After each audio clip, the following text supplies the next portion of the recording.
Nagising ang lalaking ito sa isang kulungang gawa sa bakal. Wala siyang damit at hindi niya alam kung nasaan siya. Paglingga niya, nakita niya ang maraming katulad na mga kulungan na may kaawa-awang mga nilalang na malapit ng maging alipin. Ngunit si Jean ay hindi man lang nababagabag sa buong sitwasyon. Dahil nang dumating ang isang babaeng bandido upang pakainin sila, casual siyang tumayo at parang walang kahirap-hirap niyang pinaghiwalay ang rehas ng kulungan. Nang makita ng babae kung gaano kadali niyang pinaghiwalay ang bakal, natakot at nagulat siya, takot na baka patayin siya. Ngunit sa halip na saktan siya, pinagaling siya ng ating bida at nalaman niyang tumutulong lang siya sa mga bandido dahil dinakip nila ang kanyang nakababatang kapatid at sa pilitan siyang pinagtatrabaho para sa kanila. Kaya nagpasya si Jean na harapin ang lahat ng mga masasamang loob na yun dito at ngayon. Malakas niyang sinira ang pinto at kasama nito ay naitapon ng unang bandido. At wala siyang pakialam na siya ay hubad. Isa-isa silang tinatalo ni Jean, iniiwan ang mga tumpok ng mga bandidong sugatan at natalo. Ang mga nagulat na bandido ay walang kalaban-laban. Masyado siyang mabilis at malakas para sa kanila. Sa wakas, narating niya ang kanilang pinuno. At ang walang hiyang ito, kahit pa itinuturing na napakalakas sa mundong ito, ay hindi man lang sumubok lumaban. Nang makita kung paano hinarap ng ating binata ang huling mga bandido, nagmamakaawa siyang maghintay at nagtatanong kung ano ang gusto niya. Pera at mga alipin ay hindi problema, ngunit tinapos lamang ng ating tauhan ang natitirang bandido at lumapit. Hindi lang maintindihan ng pinuno ng bandidong ito kung ano ang nangyayari at kung bakit hindi niya magamit ang kanyang mga kapangyarihan ng espiritu. At bakit ganoon na lamang kalakas ang hubad na lalaking ito. Tinitingnan lang siya ni Jean na parang isang kahabag-habag na insekto at napagtanto ng walang hiyang ito na lagot na siya. Kaya nagsimula siyang tumakbo upang ipakita ang kanyang huling sandigan, isang hawla na may halimaw. At ang pinuno ng mga bandido ay sigurado na tapos na ang ating bida. Ngunit nang sumugod ang halimaw, madaling hinaranggan ni Jean ang atake nito. Ngayon, talagang nagulat ang walang hiyang ito. Hindi pa siya nakakita ng tao na hamarang ng direktang tama mula sa isang halimaw gamit ang mga kamay lamang.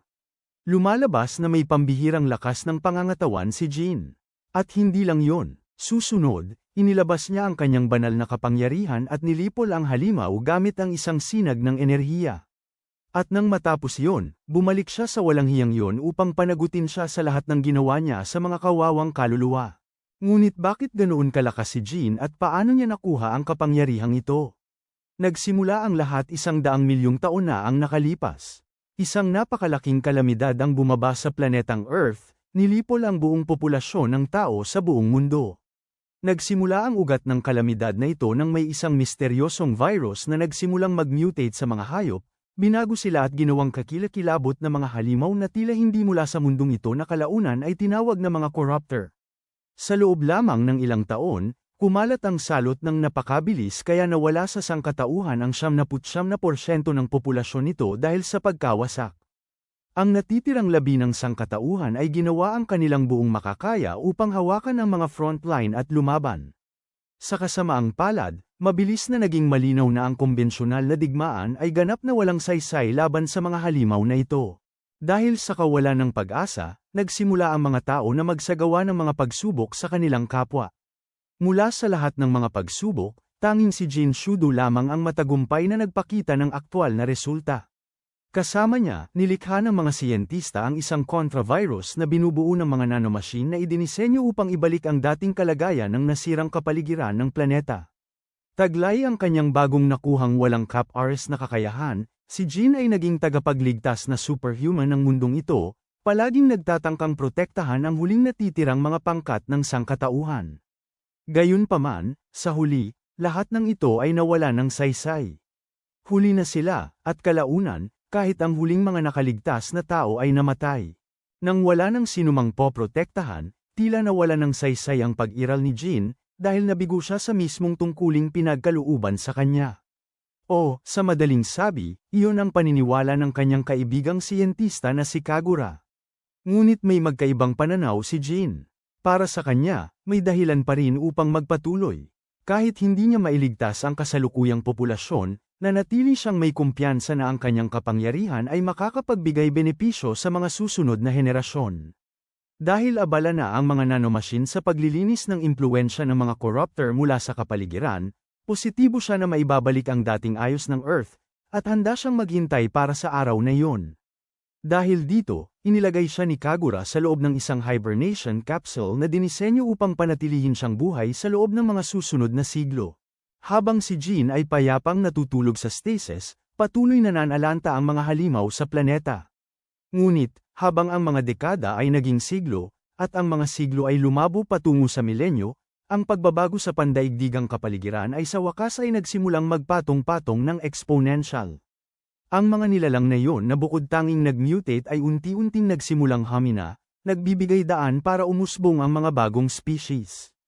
Ang siklo ng ebolusyon na ito ay nagpatuloy sa loob ng 100 milyong taon, sa huli ay nagdala sa atin sa isang tagpo kung saan isang grupo ng 3 bagong evolve na malataong nilalang ang desperadong sumusubok na malagpasan ang isang nakakatakot na halimaw. Ang mga takot na nakaligtas ay nadapa sa isang sinaunang guho at mabilis na samilong sa loob upang magtago. Ang walang tigil na dambuhalang halimaw ay dumiretso papasok sa pasilidad kasunod nila. Nasukol sa isang sulok na wala ng matakbuhan, ang 3 ay handa ng maging hapunan para sa nilalang. Sa isang huling desperadong pagmamakaawa, ang babae sa grupo ay sumigaw ng tulong, ipinapanalangin na sagipin sila ng Diyos na tagapagtanggol ng kanilang nayon. Milagrosa, narinig ang kanyang mga salita, nagdulot ng paggising ng ating binata, na natutulog sa kapsula sa mismong likod nila sa loob ng 100 milyong taon. Ang sinaunang tao ay nagpakawala ng sinag ng enerhiya, tinamaan ang halimaw sa mismong lugar. Ang nalilitong 3 ay walang kahit ideya kung ano ang nangyari, at lalo lamang gamulo ang sitwasyon ng may lumitaw na lalaking hubot-hubad mula sa wala. Ang pinakaunang ginawa ng hubad na si Chad ay hanapin ang kanyang mga damit, na maayos na nakaimbak sa isang hindi masisirang lalagyan na may kandado na binuo ng kanyang kaibigang si Kagura. Matapos buksan ang mga lumang sistema ng laboratorio, nadiskubre niyang parang dali-dali siyang nakarating sa hinaharap, mga 100 milyong taon. Bagaman ang paglipas ng napakahabang panahon ay sumire sa halos lahat ng datos, isang ganap na himala na gumagana pa rin ang mga makina. Lumilitaw na ang nanomachine virus na nilikha ni Kagura ay ginawa ang eksakto nitong dapat gawin, sinira ang mga nagdudulot ng pinsala na tumutulong mapanatili ang pasilidad. Nakahanap din siya ng isang communication cube na iniwan ng kanyang matalik na kaibigan, bagaman ang laman nito ay nananatiling misteryo sa ngayon. Pagkatapos, humarap siya sa mga lokal na humanoid, lubos na nakalimutan na lantad pala ang kanyang pagkalalaki. Nang mapagtanto niyang may mga bata palang nakatitig sa kanya na walang saplot, mabilis siyang nagbihis, ibinalik ang parehong sariwang hitsura na kanyang taglay milyon-milyong taon na ang nakalipas. Makalipas ang ilang sandali, lumabas siya sa pasilidad kasama ang 3, para lamang masilaw agad sa matinding sikat ng araw na sumisikat sa itaas ng abot tanaw. Sa totoo lang, hindi niya inaasahan ang ganoong kagandang tanawin. Ang tanawin sa harapan niya ay labis na kahanga-hanga, isang matinding kaibahan sa apokaliptikong kaparangan na kanyang kinagisnan. Agad na nagsimulang bumalik ang mga bata patungo sa kanilang pamayanan, ipinipilit na sundan sila ng kanilang Diyos na tagapangalaga. Ang aming binata, sa kabilang banda, ay lubhang abala sa pagsusubok na tukuyin kung anong uri ng species ang kinakaharap niya. Tutal, ang sangkatauhan ay dapat na, sa teknikal na paraan, fossil fuel na ngayon. Ang mga humanoid na ito na may natatanging katangian ng hayop ay tiyak na resulta ng milyon-milyong taon ng ebolusyon, hinaluan ng tuloy-tuloy na pakikialam ng mga nanomachine. Bukod pa rito, ang mga ito ay nagsasalita ng eksaktong parehong wika na ginamit ng mga tao noong unang panahon, lubos na nagpapahiwatig na sila ay nagmula sa eksaktong parehong pinagmulan. Ipinakilala niya ang kanyang sarili bilang Jin Shidao, humihiling na gamitin lamang nila ang kanyang unang pangalan. Bilang ganti, ang babaeng may tainga ng kambing ay ipinakilala ang kanyang sarili bilang Hakama Phil. Ang lalaking mukhang koala ay si Danpo, at ang batang babaeng pusa sa tabi niya ay si Shandy. Nagpasya si Hakama na ipagpaliban muna ang iba pang pagbati, at sinimulang ihatak si Jin, ipinapaliwanag na malapit lang ang kanilang nayon. Labis siyang desperado na maiuwi ang kanilang bagong natuklasang Diyos na tagapagtanggol upang mapigilan nito ang kasalukuyang mga mananakop. Gayunpaman, sa kanilang pagdating, sinalakay na at winasak ang nayon, na may maraming pamayanan na lubos na nilamon ng apoy. Lubos na nawala ng kontrol si Shandy sa nakapanghihilakbot na tanawin at sumugod ng may matinding takot upang hanapin ang kanyang ina. Habang sinusuri nila ang pinsala, sandaling nag-isip si Jean tungkol sa kanilang napakahirap na sitwasyon. Agad niyang napansin kung gaano kaina ang mga kuta ng bayan. Parehong ang mga pader na hangganan at ang mga bahay ay gawa sa simpleng kahoy. Ang detalyeng ito pa lang ay nagpapalinaw na ang bagong sibilisasyong ito ay malayong nahuhuli sa teknolohiya sa panahong pantao na kanyang natatandaan. Habang lumalalim ang pagpasok sa nayon, nakita ni Jean ang isang babae na aktibong lumalaban sa isang kakaibang halimaw. Sa isang sulyap pa lang, halatang hirap na hirap siyang lumaban. Hindi nagtagal ay napagtanto niya na ang nilalang na kanyang kinakaharap ay kamukha ng mga corruptor mula milyon-milyong taon na ang nakalipas. Bukod pa rito, ang mga corruptor na nakaligtas ay hindi lang ang tanging kakaiba dito. Mukhang may alam si Munting Hakama na isang uri ng salamangka na nagpapakinang sa kanyang pisikal. Sa huli, hindi na kailangan ang kanyang interbensyon. Sumugod si Jean at walang kahirap-hirap na napatumba ang halimaw sa pamamagitan ng isang nag-iisang, matinding sipa. Mabilis siyang kumilos, binuhat ang nasugatang matandang babae at mabilis na lumabas sa mapanganib na lugar. Binigyan si Munting Hakama ng malinaw na pagkakataon upang ibigay ang pangwakas na atake.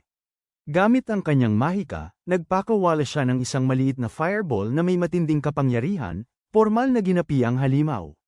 Habang pinagmamasdan ang patay na nilalang, kinumpirma ni Jean ang kanyang teorya. Ang mga nanomachine sa atmospera ay tunay ngang inalis ang maalamat na kakayahang magpagaling ng mga halimaw na ito. Ang hindi niya maintindihan, gayunpaman, ay kung paano nagawang gamitin ng isang lokal na dalagita ang kaparehong mga nanomachine na iyon. Ang kanyang hula ay ang mga taong ito ay kumukuha ng nanomachine particles ng direkta mula sa atmospera at ginagamit ang mga ito sa mga open sa ibong salamangka, tulad ng ginagawa niya. Ang kapansin-pansing problema ay sa kasaysayan, tanging ang mga purong tao lamang ang may kakayahang manipulahin ang teknolohiyang iyon.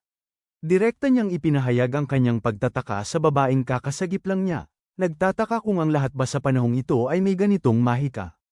Hindi niya lubos na naiintindihan ang ibig niyang sabihin, ngunit nilinaw niya na tanging piling iilan lamang ang talagang kayang gumamit ng kakayahang ito.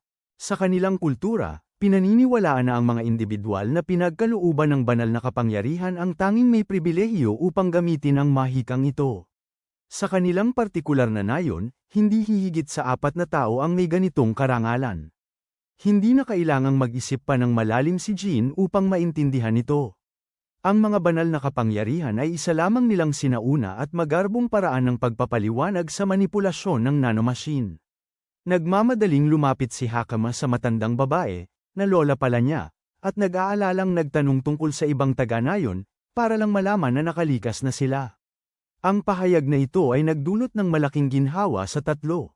Gayunman, lubos na nag-aalala ang lola kung bakit bumalik ang mga bata sa mapanganib na nayon, sa halip na lumikas kasama ng lahat. Sa totoo lang, ang halimaw na kakalabanin lang nila ay isa lang na uod kumpara sa napakalaking halimaw na nasa hustong gulang na kasalukuyang nananakot sa lugar. Bigla, isang tinig ng katinoan ang bumali sa tensyon, na nagbibigay katiyakan sa matandang babae na wala silang dapat alalahanin. Yang dambuhalang mananalakay na binanggit niya. May kumpiyansang sinabi ng bagong dating na ito na kaya niya itong talunin ng mag-isa. Nagulat ang lola na makita ang mga pamilyar na mukhang ito pabalik sa lugar ng digmaan, at agad na tinanong ang lalaki tungkol sa ibang mga taga-nayon. Kinumpirma ng mandirigmang may asul na buhok na ang natitirang mga sibilyan ay ligtas nang nakarating sa kanlungan.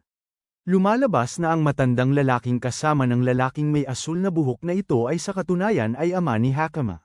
Nagkaroon ng madamdaming muling pagkikita ang dalawa. Natural lamang na hiningi niyang malaman kung saan ito nagpunta. Frank ang inamin ng dalagita na direkta siyang nagpunta sa nakasarang pinto, labis na ikinagulat ng lola. Ikinagagalit ng matandang babae na napadpad si Hakama sa pinagbabawal na teritoryo. Ayon sa lokal na alamat, ang teritoryo sa likod ng pintong iyon ay eksklusibong pag-aari ng Diyos na tagapagtanggol ng nayon.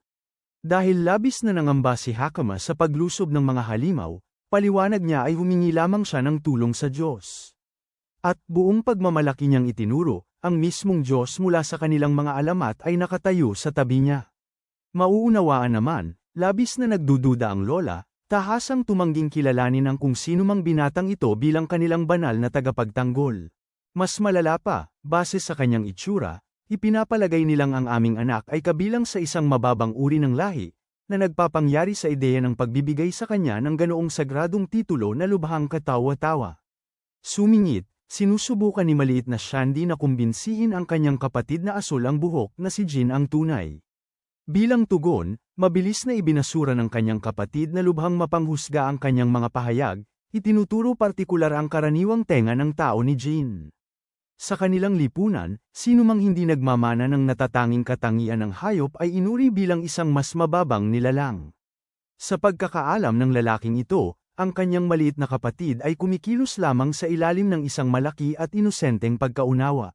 Gayunpaman, nanindigan ang batang babae, buong pagmamalaking ibinunyag na madaling natalo ng lalaking ito ang mananakop na humahabol sa kanila. Walang paghanga, ibinasura ito ng kanyang kapatid, mayabang na ipinagyayabang na kaya niya ring talunin ang isang mananakop ng kasing dali. Binaling ang pansin sa ating bida, na mukhang lubos nang napagod sa lahat ng walang kabuluhang bagay na ito, pinagbantaan ng asul ang buhok na mandirigma ang tagalabas, sinabihan itong umalis agad sa nayon dahil wala silang lugar para tumanggap ng nilalang na mababa ang dugo. Ang satsitero ay lumakad lang sa harap ni Jin, patuloy pa ring nagsasalita. Napakayabang niya kaya kusang loob niyang anako ang lubhang mapanganib na gawain ng pagpatay sa higanteng mananakop ng mag-isa. Nga pala, ang mayabang na asul ang buhok na ito ay may pangalang SARS. Kitang-kita ang pagkaligalig ng lola sa padalos-dalos at bigla ang desisyon na ginawa lang ni SARS. Pagkatapos, ibinalik niya ang atensyon kay Jin. Kahit na baliwala pa rin sa kanya kung sino talaga si Jin, inamin niya na napakawalang galang kung hindi niya ipapahayag ang kanyang tunay na pasasalamat sa pagliligtas nito sa kanyang buhay. Matapos magpasalamat, humingi siya ng isa pang huling pabor, na tulungang ihatid ang mga bata pabalik sa ligtas na lugar ng kanlungan, habang siya naman ang pupunta upang siguraduhin na hindi masayang ni SARS ang kanyang buhay dahil sa labis na kayabangan. Hindi nakakagulat, tahasang tumangging sumunod ang ating binata. Direktang kinwestiyon nila ang kanyang pagmamataas, at tiyak na hindi lang siya mananatili doon upang hayaan nilang year-okan ito. Nagpasya siyang siguraduhin na malaman nila na hindi siya isang walang silbing tagapagmasid, at tiyak na hindi siya isang mababang uri ng nilalang.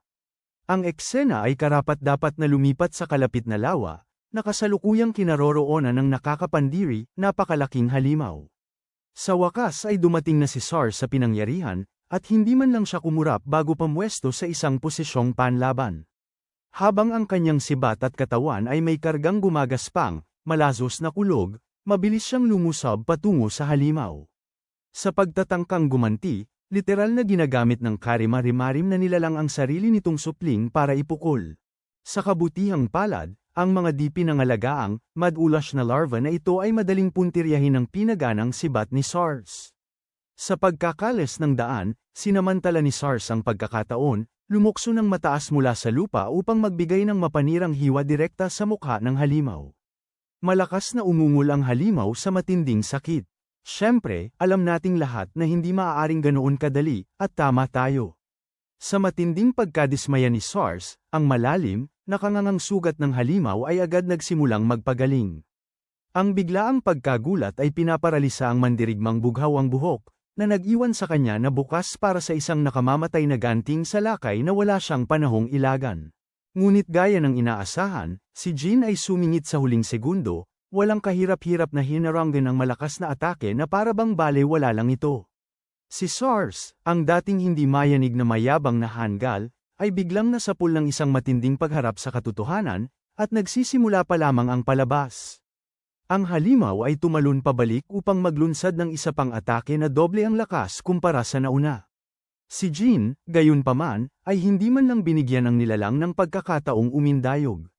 Sa isang casual na pagpitik lang ng kanyang mga daliri, nagdulot si Jin ng malinis na paglagos sa mismong laman ng halimaw.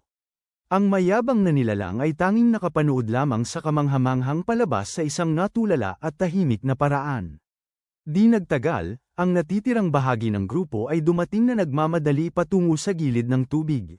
Hindi pa man sila tuluyang nakakabawi ng hininga mula sa nakakabaliw na takbuhan, ay muli na namang napanganga ang kanilang panga.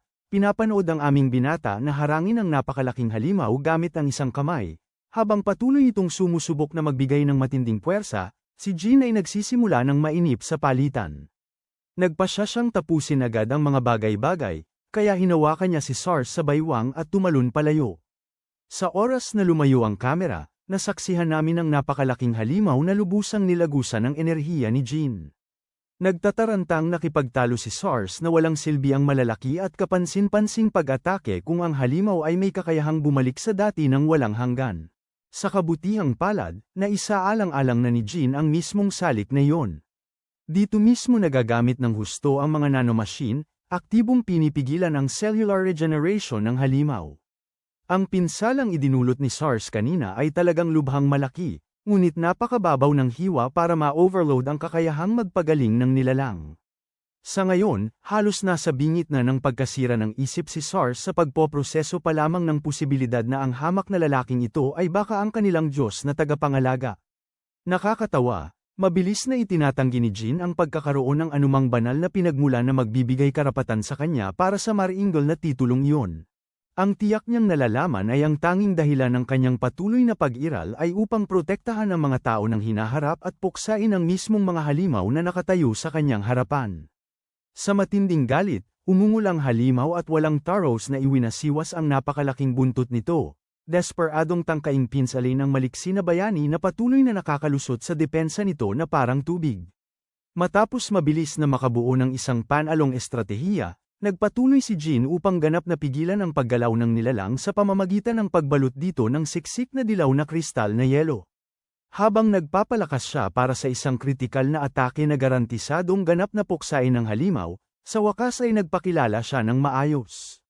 Ipinahayag niya ang kanyang sarili bilang isang halimaw na direktang ipinanganak mula sa sariling trahedyang kapusungan ng sangkatauhan. Siya ay isang relikya na nakaligtas matapos ang 100 milyong taon ng pagtulog, ang itinalagang sandata na inaasahang maglilinis sa mundo mula sa nakakatakot na banta na ito.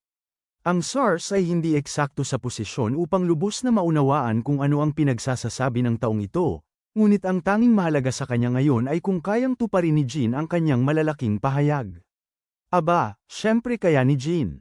Kung tutuusin, siya ang bunga ng di mabilang na matitinding eksperimento, isang sandatang inihanda ng higit pa sa imahinasyon, ipinanganak mula sa kasaysayan ng sangkatauhan na may maraming sakripisyo. Siya ang una, huli, at tanging tunay na tao na natitira sa mundong ito. Matapos ang kanyang ganap na pagpapakilala, nagpakawala si Jin ng isang atake ng enerhiya na napakaliwanag at napakatindi, na agad nitong ginawang abo ang halimaw. Ang sinag ay napakalakas kaya dumiretso ito sa atmosfera ng mundo at tumagos sa kawalan ng kalawakan, tinitiyak na wala na itong pagkakataong muling tumubo. Nang tuluyan ng patay at abo ang halimaw, nawalan na ng ganang magsalita si Sars, matapos bumalik sa kanya ang kanyang labis na kayabangan. Samantala, hindi nakikita ng grupo, may tila isang taong mahigpit na nagmamasid sa ating binata mula sa mga palumpong. Ang misteryosong babaeng ito ay orihinal na ipinadala para lamang tiktikan ang bagong uri ng mananakop na iniulat sa lawa. Hindi niya tiyak na napagtanto na mapalad siyang masaksihan ang isang ganap na kakaibang uri ng halimaw na kumikilos. Sa pagkakaalam niya, kahit ang mga pinuno ng elite ng banal na kabalyero sa kabisera ay hindi maglalakas loob na harapin ng mag-isa ang napakalaking banta. Ngunit ang hindi kilalang batang ito ay ipinakita na napakadali lang nito. Ang especially iya ay labis na nasasabik na hindi niya mapigilan ang kanyang kagalakan upang iulat ang lahat ng nasaksihan niya pabalik sa kanyang guild. Nang araw na yon, sa wakas ay pinakinggan ni Jin ang milyon-milyong taong gulang na holographic na mensahe na iniwan ng kaibigan niyang si Kagura para sa kanya. Sinimulan ng kanyang digital na kaibigan ang mensahe sa pagkilala na milyon-milyong taon na ang lumipas pagdating ng oras na talagang mapanood ito ni Jin. Dahil sa matinding paglipas ng panahon, labis na nagtataka si Kagura kung ano ang magiging hitsura ng daigdig sa hinaharap at kung talagang gumaling na ang kapaligiran ng planeta. Agad niyang ibinigay ang masamang balita. Ang masasamang manggugulo ay hinding-hindi lubos na mawawala, kahit palubhang bumuti ang kalagayan ng mundo.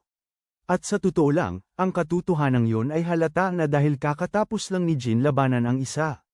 Ibinunyag ni Kagura na habang si Jin ay nasa malalim na pagtulog, siya rin ay panapanahong pumasok sa cold sleep upang obserbahan ang mga unti-unting pagbabago na nangyayari sa buong mundo.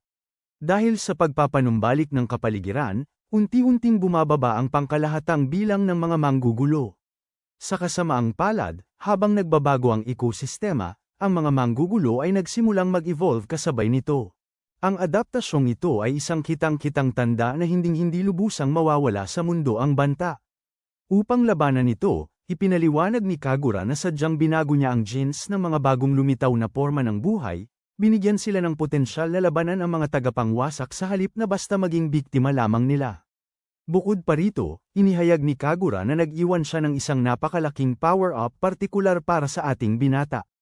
Oo, ang nakakatakot na Hyringilya na puno ng kumikinang na berdeng likido ay ang eksaktong kailangan ni Jean para iturok direkta sa kanyang mga ugat. Sa paggawa nito, agad na nagsimulang kumalabog at magliwanag ang katawan ni Jean na may mahiwagang enerhiya. Ang serum na ininom niya lang ay nagbibigay sa kanya ng ganap na pagiging tugma sa mga nanomachine. Kapag kumpleto na ang integrasyon, nakakamit ni Jean ang pambihirang kakayahan na makabuo ng mga pisikal na bagay sa pamamagitan ng pagbabagong anyo ng nanomachine. Ang pinakamagandang bahagi, ang pagpapahusay na ito ay simula pa lamang. Ibinunyag ng matalik niyang kaibigan na nagtago siya ng mga katulad na power-up na nakakalat sa buong mundo.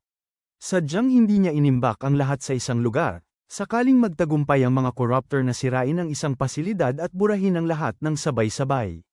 Bukod pa rito, sinisiguro ng scavenger hunt na ito na si Jean ay maglalakbay sa buong mundo at masaksihan ang kagandahan ng bagong mundo ng personal. Inaamin ni Kagura na wala siyang ideya kung anong klaseng banta ang idudulot ng mga sumisira sa malayong panahong ito, ngunit lubos siyang nakatitiyak na ang hinaharap ay mas maliwanag kaysa sa madilim at apokaliptikong realidad na kanilang iniwan libu-libong taon na ang nakalipas. Habang umuusad ang mensahe, ipinapakita ng holographikong pagpapakita kung gaano tumanda ang kawawang siyentipiko sa paglipas ng panahon. Ito ay isang mapait na matamis na sandali, habang ipinapahayag ni Kagura ang matinding kalungkutan, dahil alam niyang hindi na niya kailanman makikita ang maganda at naibalik na mundong ito para sa sarili niya. Matapos opisyal na ipasa ang sulo at ipagkatiwala ang mga responsibilidad ng kinabukasan kay Jean, tuluyang nagtapos ang mensahe. Tamang-tama sa oras, dumating si Hakama at ang iba pang grupo, aktibong naghahanap sa kanilang tinaguriang Diyos tagapagbantay. Dumating siya at ang lalaking koala na si Danpo upang dalhin siya pabalik sa nayon dahil sabik na naghihintay ang buong komunidad para sa kanya. Habang pabalik sila, nasulyapan ng matatalas na mata ni Jean ang isang pamilyar na access key sa research facility na nakasabit sa leeg ni Hakama. Dahil sa pagtataka, nagtanong siya tungkol sa palawit, nagtataka kung paano niya ito nakuha. Ipinaliwanag ni Hakama na matagal na ang nakalipas, isang pambihirang individual ang nagsabi sa kanyang mga ninuno na ipasa ito sa bawat henerasyon bilang isang anteng-anteng na pananggalang. Ayon sa alamat, kung sakaling may nalalapit na panganib na magbanta sa nayon, ang susing ito mismo ang magpapatawag sa Diyos na tagapangalaga upang protektahan sila. Nang marinig ito, labis na natinag si Jean. Labis siyang natuwa na ang kanyang kaibigan ay nagpakahirap ng husto para maayos ang lahat para sa kanya, kaya't labis ang kanyang pagkakautang na loob kay Kagura. Pabalik sa sentro ng nayon, isang ganap na pagdiriwang ang nagaganap na. Habang abala ang lahat sa pagkain at pag-inom, sa wakas ay ipinaharap ng mga bata ang kanilang tagapangalaga sa gitna ng atensyon. Gayunpaman, bahagyang nagbago ang kapaligiran nang agad magsimulang magbulungan ang mga nakatatandang taga-nayon nang makita ang isang nilalang na itinuturing nilang mababang uri. Para sa kanilang makitid na pag-iisip, hindi lamang ito katanggap-tanggap para sa isang karaniwang nilalang na humawak ng maalamat na titulo ng Diyos na tagapangalaga. Habang malakas silang nagdududa sa kakayahan ng aming binata, biglang tumayo si SARS at buong lakas na pinagbuntunan ng galit ang grupo dahil sa pangangahas nilang ituro ang daliri sa kanilang tagapagligtas. Umabot pa siya sa puntong sinaktan ang mga ito bilang nararapat na ganti. Tutal, ang mga mapagkunwari na ito ay ang mismong mga duwag na mabilis na tumakas doon sa sandaling sumulpot ang panganib. Habang pinapanood ang magulong pagtatalong ito, halos maamoy ni Hakama at Danpo ang matinding pagkukunwari na nanggagaling kay SARS. Tutal, siya ang mismong unang taong Lam-8 at mariing nagduda sa lakas ni Jean ilang oras pa lang ang nakakaraan. Humakbang pasulong ang lola ng nayon upang personal na kausapin si Jean. Sa labis niyang pagkakautang na loob, sinubukan niyang ipahayag ang kanyang lubos na pasasalamat para sa buong pamayanan. Ang totoo, Kung hindi dahil sa kanyang napapanahong pagtulong, wala ni isa sa kanila ang nakatayo doon ngayon. Ang nayon ay magiging abo na sana.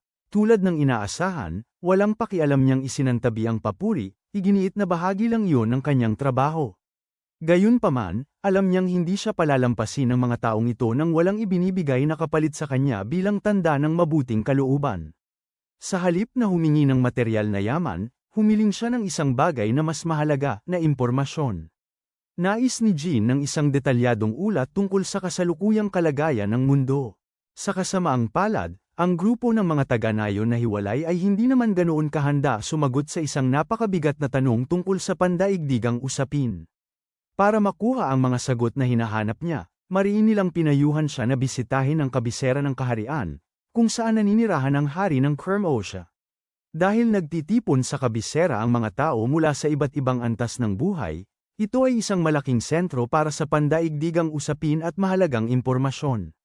Nabibanggit nila na ang mga mangangalakal mula sa kanilang sariling nayon ng Kodama ay madalas na naglalakbay doon para magbenta ng mga espesyal na produkto na gawa mula sa sinulid ng wood silkworm.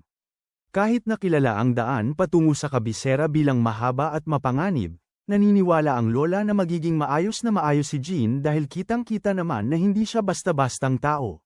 Ipinagkatiwala pa niya kay Hakama ang pagiging opisyal na gabay nito, at iminungkahi na isama siya ni Jean dahil plano na rin naman niyang pumunta sa kabisera ng kaharian.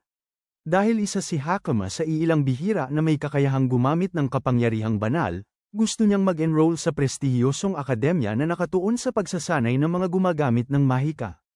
Lubos na nagulat si Jean nang malaman na mayroon pa ring formal na institusyong pang-edukasyon sa panahong ito. Biglang naging malinaw na nagkaroon ng ating binata ng isang napakasigla at napakatapat na tagahanga.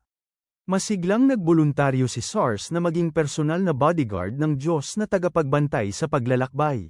Mabilis siyang pinutol ng matanda, ipinapaalala kay Sars na wala siyang kahit anong dahilan para bisitahin ang kabisera. Gayunpaman, malakas na ipinagyabang ni Sars na talagang mayroon siyang dahilan. Plano niyang sumali sa iginagalang na Holy Night Order. Alam naman ni Lola na purong pangarap lang ito. Walang awa niyang itinuro na si Sars ay hindi man lang nakapasok sa simpleng akademya, kaya ang pagsali sa piling Night Order ay napakalayong posibilidad. Nabigla si Jean dito, dahil iniisip si Sars na isang may hawak ng banal na kapangyarihan, inakala ni Jean na madali lang para sa lalaki ang proseso ng pagpasok. Niliwanagan siya ni Hakama tungkol sa balakid.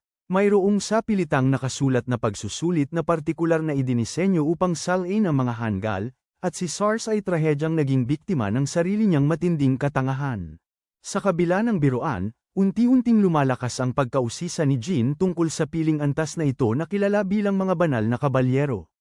Kung saan, lumipat ang eksena mula sa nayon patungo sa isang kabalyerong lubhang nakabaluti. Kitang-kita ang pagkagulat niya nang malaman na ang higanteng mananakop na nanggugulo sa rehiyon ng Kodama Village ay ganap ng Nalipol. Ang naghatid ng napakalaking balitang ito ay ang mismong babaeng especially iya na nanunood sa buong labanan sa lawa mula sa mga palumpong. Iginiit ng kabalyero na kumpirmahin niya ang mga pangyayari ng isa pang beses, at buong pagtitiwala namang kinumpirma ng babae ang kanyang kwento ng walang bahid ng pag-aalinlangan. Ang banal na kabalyero ay lubos na hindi makapaniwala. Hanggang ngayon, hindi niya kailanman naisip na sinuman sa labas ng kanilang piling orden ay may likas na kakayahang harapin ng mag-isa ang isang halimaw na may gayong kalibre. Sa gitna ng kanilang debrief, isang halimaw ang biglang nagtangkang tambangan ang especially iya, lumukso sa kanyang nakalantad na likod. Ang kabalyero ay tumugo ng napakatulan, hinugot ang kanyang espada at mabilis na hinati ang halimaw. Sa halip na umurong sa kaligtasan ng kaharian, gumawa ng matapang na desisyon ang kabalyero. Opisyal na labis siyang naintriga, sabik na personal na hanapin at makilala ang misteryosong lalaki na madaling nalupig ang napakalaking halimaw. Nagising si Jean sa isang napakagandang umaga, tinatamasa ang lasa ng hangin, nahihirapan pa ring maniwala na masisiyahan siya sa tanawin na tulad nito. May bahagi sa kanya na nanghihinayang na hindi ito makita ng kanyang matalik na kaibigang si Kagura sa tabi niya. Isa sa mga bata ang nagdala ng kanyang damit, hinihikayat ang Diyos na tagapangalaga na isuot ang mga ito. Sa susunod na tagpo, makikita natin ang ating binata sa labas ng nayon. Sinasabihan ng lola ni Hakama si Hakama na gampanan ng maayos ang kanyang tungkulin bilang gabay, habang si Sars naman ay halatang naiinis dahil hindi siya ang makapagiging gabay ni Jin sa paglalakbay. Nagpakita si Jin ng espesyal na interes sa lalaki at pinuri pa ang mga galaw ni Sars, tinitiyak sa kanya na hihintayin niya ang pagdating nito sa kapital ng kaharian. Ang sinabing ito ay nagpatili kay Sars na parang isang fangirl, nagnanais ng pinakamabuti para sa Diyos na tagapangalaga at umaasa na pangangalagaan niya si Hakama. Si Hakama mismo ay sinabihang mag-ingat, at sa gayon, nagsimula ang paglalakbay ng dalawa sa kanilang pag-alis. Ang pandak at ang matangkad na lalaki ay magkasamang naglalakad, tinatawid ang lahat ng uri ng marilag at kaakit-akit na tanawin. Ipinapasyel siya ni Hakama, hanggang sa wakas ay makapagkampo, tinanong ni Jin kung gaano kalayo ang kabisera. Mukhang 4 na araw pa ng paglalakad, kaya hindi ito kasing layo ng inaasahan niya, ngunit labis siyang nagtataka tungkol sa panig nito at kung bakit desidido itong tuklasin ang mundo. Tumangging magbahagi, sinabi niya rito na ito ay isang sikreto. Sa kaibuturan, alam ni Gojo rito na buhay pa rin ang mga Tawoli batay sa malabong paglalarawan ni Kagura, at nakasalamuha pa nga siya ng ilan sa panahong ito. Ang kanilang normal na bilis ng pagpaparami ay nangyayari lamang sa sirang-sira at maruming kapaligiran, eksaktong kabaligtaran ng lugar na ito, na nangangahulugang mayroon o mayroong nagdudulot ng pagbabago sa likod ng tabing na kailangang imbestigahan. Natakot si Hakama nang makita siyang seryoso habang malalim ang iniisip, kaya humingi siya ng tawad dito dahil sa pagmumuni-muni. Naintindihan ni Jin ang isang bagay, na ang panahong ito ay hindi lubusang dinodomina ng nilalang na corruptor, malinaw at nasa paligid ang mga palatandaan ng kaligtasan. Ang una niyang pangunahing layunin ay imbestigahan ang mga tao ng panahong ito, pagkatapos ay harapin ang mga corruptor. Ang pagsasaliksik sa mga halimaw ay hindi ganoon kahirap dahil personal niya itong magagawa sa kanyang libreng oras. Bukod doon, gusto ni Bro ang agarang pagbabago at hinihiling kay Hakama na itigil ang pagtawag sa kanya na Diyos na tagapagbantay. Binibigyan siya ni Hakama ng labis na respeto, at kailangan niyang himukin ito na tawagin lang siyang Jin. Tunog ng kabayong humahagibis ang nakakuha ng atensyon ng dalawa. Isang banal na kabalyero ang dumating kasama ng kanyang pangkat, na nagnanais makipag-usap sandali sa ating dalawa. Ang lalaking ito ay mukhang tipikal na prinsipe, ngunit walang pakialam si Jin, at nagtanong pa rin tungkol sa kanyang pagkakakilanlan. Nagmula sa banal na orden ng mga kabalyero, ipinakilala ng kapitan ng ika-7 dibisyon ang kanyang sarili bilang si Argus Alten. Bago pa rin ang konsepto ng banal na kabalyero sa ating binata, na nagtataka kung sila ang mga interesanting nilalang na nabanggit ng mga taga-nayon. Sa pangkat ni Argus, isang pasaway na kabalyero ang nagalit at sumigaw sa ordinaryong tao dahil sa lubos na kawalang galang sa kanyang pinuno sa hindi pagtayo. Sinabi pa niya sa kanyang kapitan na ang dalawang ito ang salarin, ngunit sinabihan lang siya ni Argus na maghinay-hinay. Nagrereklamo si Karina sa likuran habang ang banal na kabalyero ay mas magalang na kinakausap si Jin sa pagkakataong ito. Ang aming binata ay nagtataka lang sa mga sinabi ni Karina kanina, ngunit binaliwala ito ng banal na kabalyero na para bang bastos lang ito. Pagkatapos ay nagpalit ng paksa si Argus at tinanong ang pagkakakilanlan ng lalaki, kung saan siya nagmula o kung saan siya pupunta susunod. Ibinahagi ni Hakama na nagmula sila sa nayon ng kadama na may ruta patungong kabisera ng kaharian. Ginagamit ito ni Karina bilang kumpirmasyon muli, nagmamalaki habang inaakusahan ang dalawa na kabilang sa nakabababang uri. Sa katunayan, naglalabas siya ng isang mapagkunwaring pagbubunyag na parabang siya ay may 3,000 IQ sa pagbubunyag ng mga hamak na nilalang mula sa nayon ng kadama. Si Jin ay talagang nabibighani sa mga pagsulong ng mundong ito nang marinig niyang mayroong mga talaan ng kapanganakan, ngunit muling sumingit si Argus at pinigilan si Karina sa paggawa ng padalos-dalos na mga haka-haka. Sa katunayan, masasabi niyang ang maliit na batang si Hakama ay talagang nakasuot ng espesyal na damit ng kadama, mga damit na iginagalang dahil sa mataas na kalidad kahit sa kabisera. Ang mga bata sa nayon ay hindi nagsusuot ng gayong maharlikang damit, kaya kinukumpirma na sila ay talagang mula sa nayon, na muling pinatutunayan na mali ang Bob-ong si Karina. Bagaman sigurado siya sa babae, inilabas ni Argus ang kanyang talem at itinutok ito sa lalaking nakatayo sa harapan niya, idinedeklarang iba ito sa karamihan. Una, hindi pa niya nakita kailanman ang damit ng lalaking ito, kaya nagtataka siya kung saan ito nabibilang. Ibinahagi ng banal na kabalyero na maraming bandido ang namiminsala sa kalsada sa pagitan ng nayon ng kadama at ng kabisera. Posibleng isa ang lalaking ito sa mga bandidong sinusubukang ipuslit ang mga bata, at kasama rin si Hakama sa gawain habang nagpapanggap na walang malay. Sinubukan ng maliit na batang babae na magpaliwanag at tanggihan ito, ngunit hindi sila naniwala sa kahit isang salita. Nang hindi pinag-iisipan ng mabuti, nag-ipon si Hakama ng lakas para sa isang atake, ngunit nasukol lamang siya at napalibutan ng ilang mahiwagang espada mula sa lahat ng direksyon. Nakakamit niya ang papuri ng banal na kabalyero dahil sa kanyang banal na kapangyarihan, habang ang aming binata ay lubos na humanga sa kapangyarihan ng isang banal na kabalyero. Napakalakas ng kakayahan ni Argus, nakikita agad yun ni Jean, at ngayong siya ay nasa posisyon ng tunay na kapangyarihan, humihingi ng paliwanag ang banal na kabalyero kung saan nagmula ang lalaki. Ang impormasyong yun ang magiging batayan kung hahayaan pang mabuhay ang aming binata o hindi, ngunit sa sandaling marinig yun, tinitigan siya ni Jean nang may tinging punong-puno ng puot. Matindi ang tensyon, ngunit kalaunan, nagpasya si Bro na huwag ipagpatuloy ang kanyang damdamin, at humingal na lamang na siya ay galing sa Kadama Village. Tumalon si Karina upang tawagin siyang sinungaling sa kanyang harapan, ngunit tunay na tinanggap ni Argus ang paliwanag na ito at ibinaba ang kanyang sandata. Ito ay isang nakakagulat na pagbabago, lalo na nang ang lalaki ay ilang sandali na lang ay magbabanta na.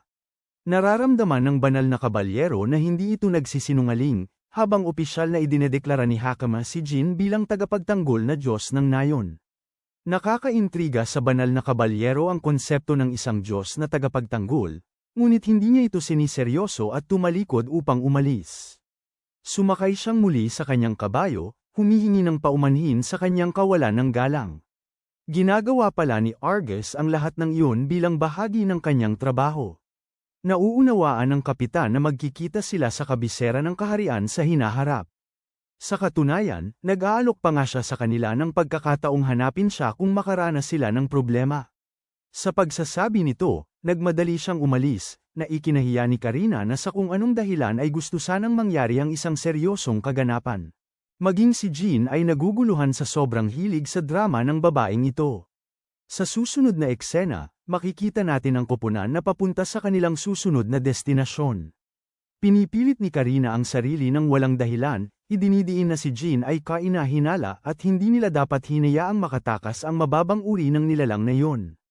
Ang mga salitang mababang uri ng nilalang ay bumibitin sa kanyang lalamunan. Tinutukso ni Argus ang babae dahil hindi nito alam kung sino sa kanila ang tunay na mababang uri ng nilalang. Kinumpirma ang kanyang iniisip, sumang-ayon din si Rhea, ikinagulat ni Karina.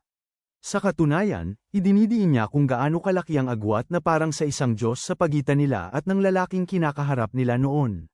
Si Argus ay talagang sinubukang gumawa ng hakbang ng 3 beses sa isang pagkakataon, ngunit ang kanyang determinasyon ay hindi man lang pumayag sa kanya noon. Nararamdaman niya na si Jean, na may kamay sa kanyang bulsa, ay agad nakikilos at sasalungat sa kanya bago pa man magawa ang hakbang. Ngayon, hindi ko na nga alam kung ano ang ibig sabihin niyan, ngunit napakahusay ng ating bida. Sa pamamagitan nga pala, sinubukan pa ni Argus na gumamit ng banal na kapangyarihan, at sa harap ni Jean, ang kapangyarihan ay hindi man lang umaktibo, na ikinatakot ni Karina. Ang parehong galaw na ginawa niya kay Hakama at madaling nasukol siya ay hindi man lang gumana sa kanya. Sinubukan din ni Rhea na gawin ng pareho, ngunit nabigurin, na nagpapahiwatig na may ibang antas ng pagkakaiba sa pagitan ng kanilang lakas at ng isang halimaw tulad ni Jean.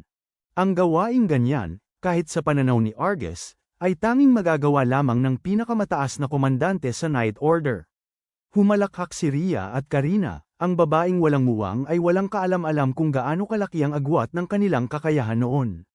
Idinidiin ni Prince Charming na nakatagpo lang sila ng isang halimaw, isang anomalya na iba sa lahat, at ayos lang kung nagkamali si Karina dahil bago pa siya sa kanilang unit. Tungkol naman sa pumatay sa sumalakay sa baryo ng Kadama, hinala ni Argus na yun din ang lalaki.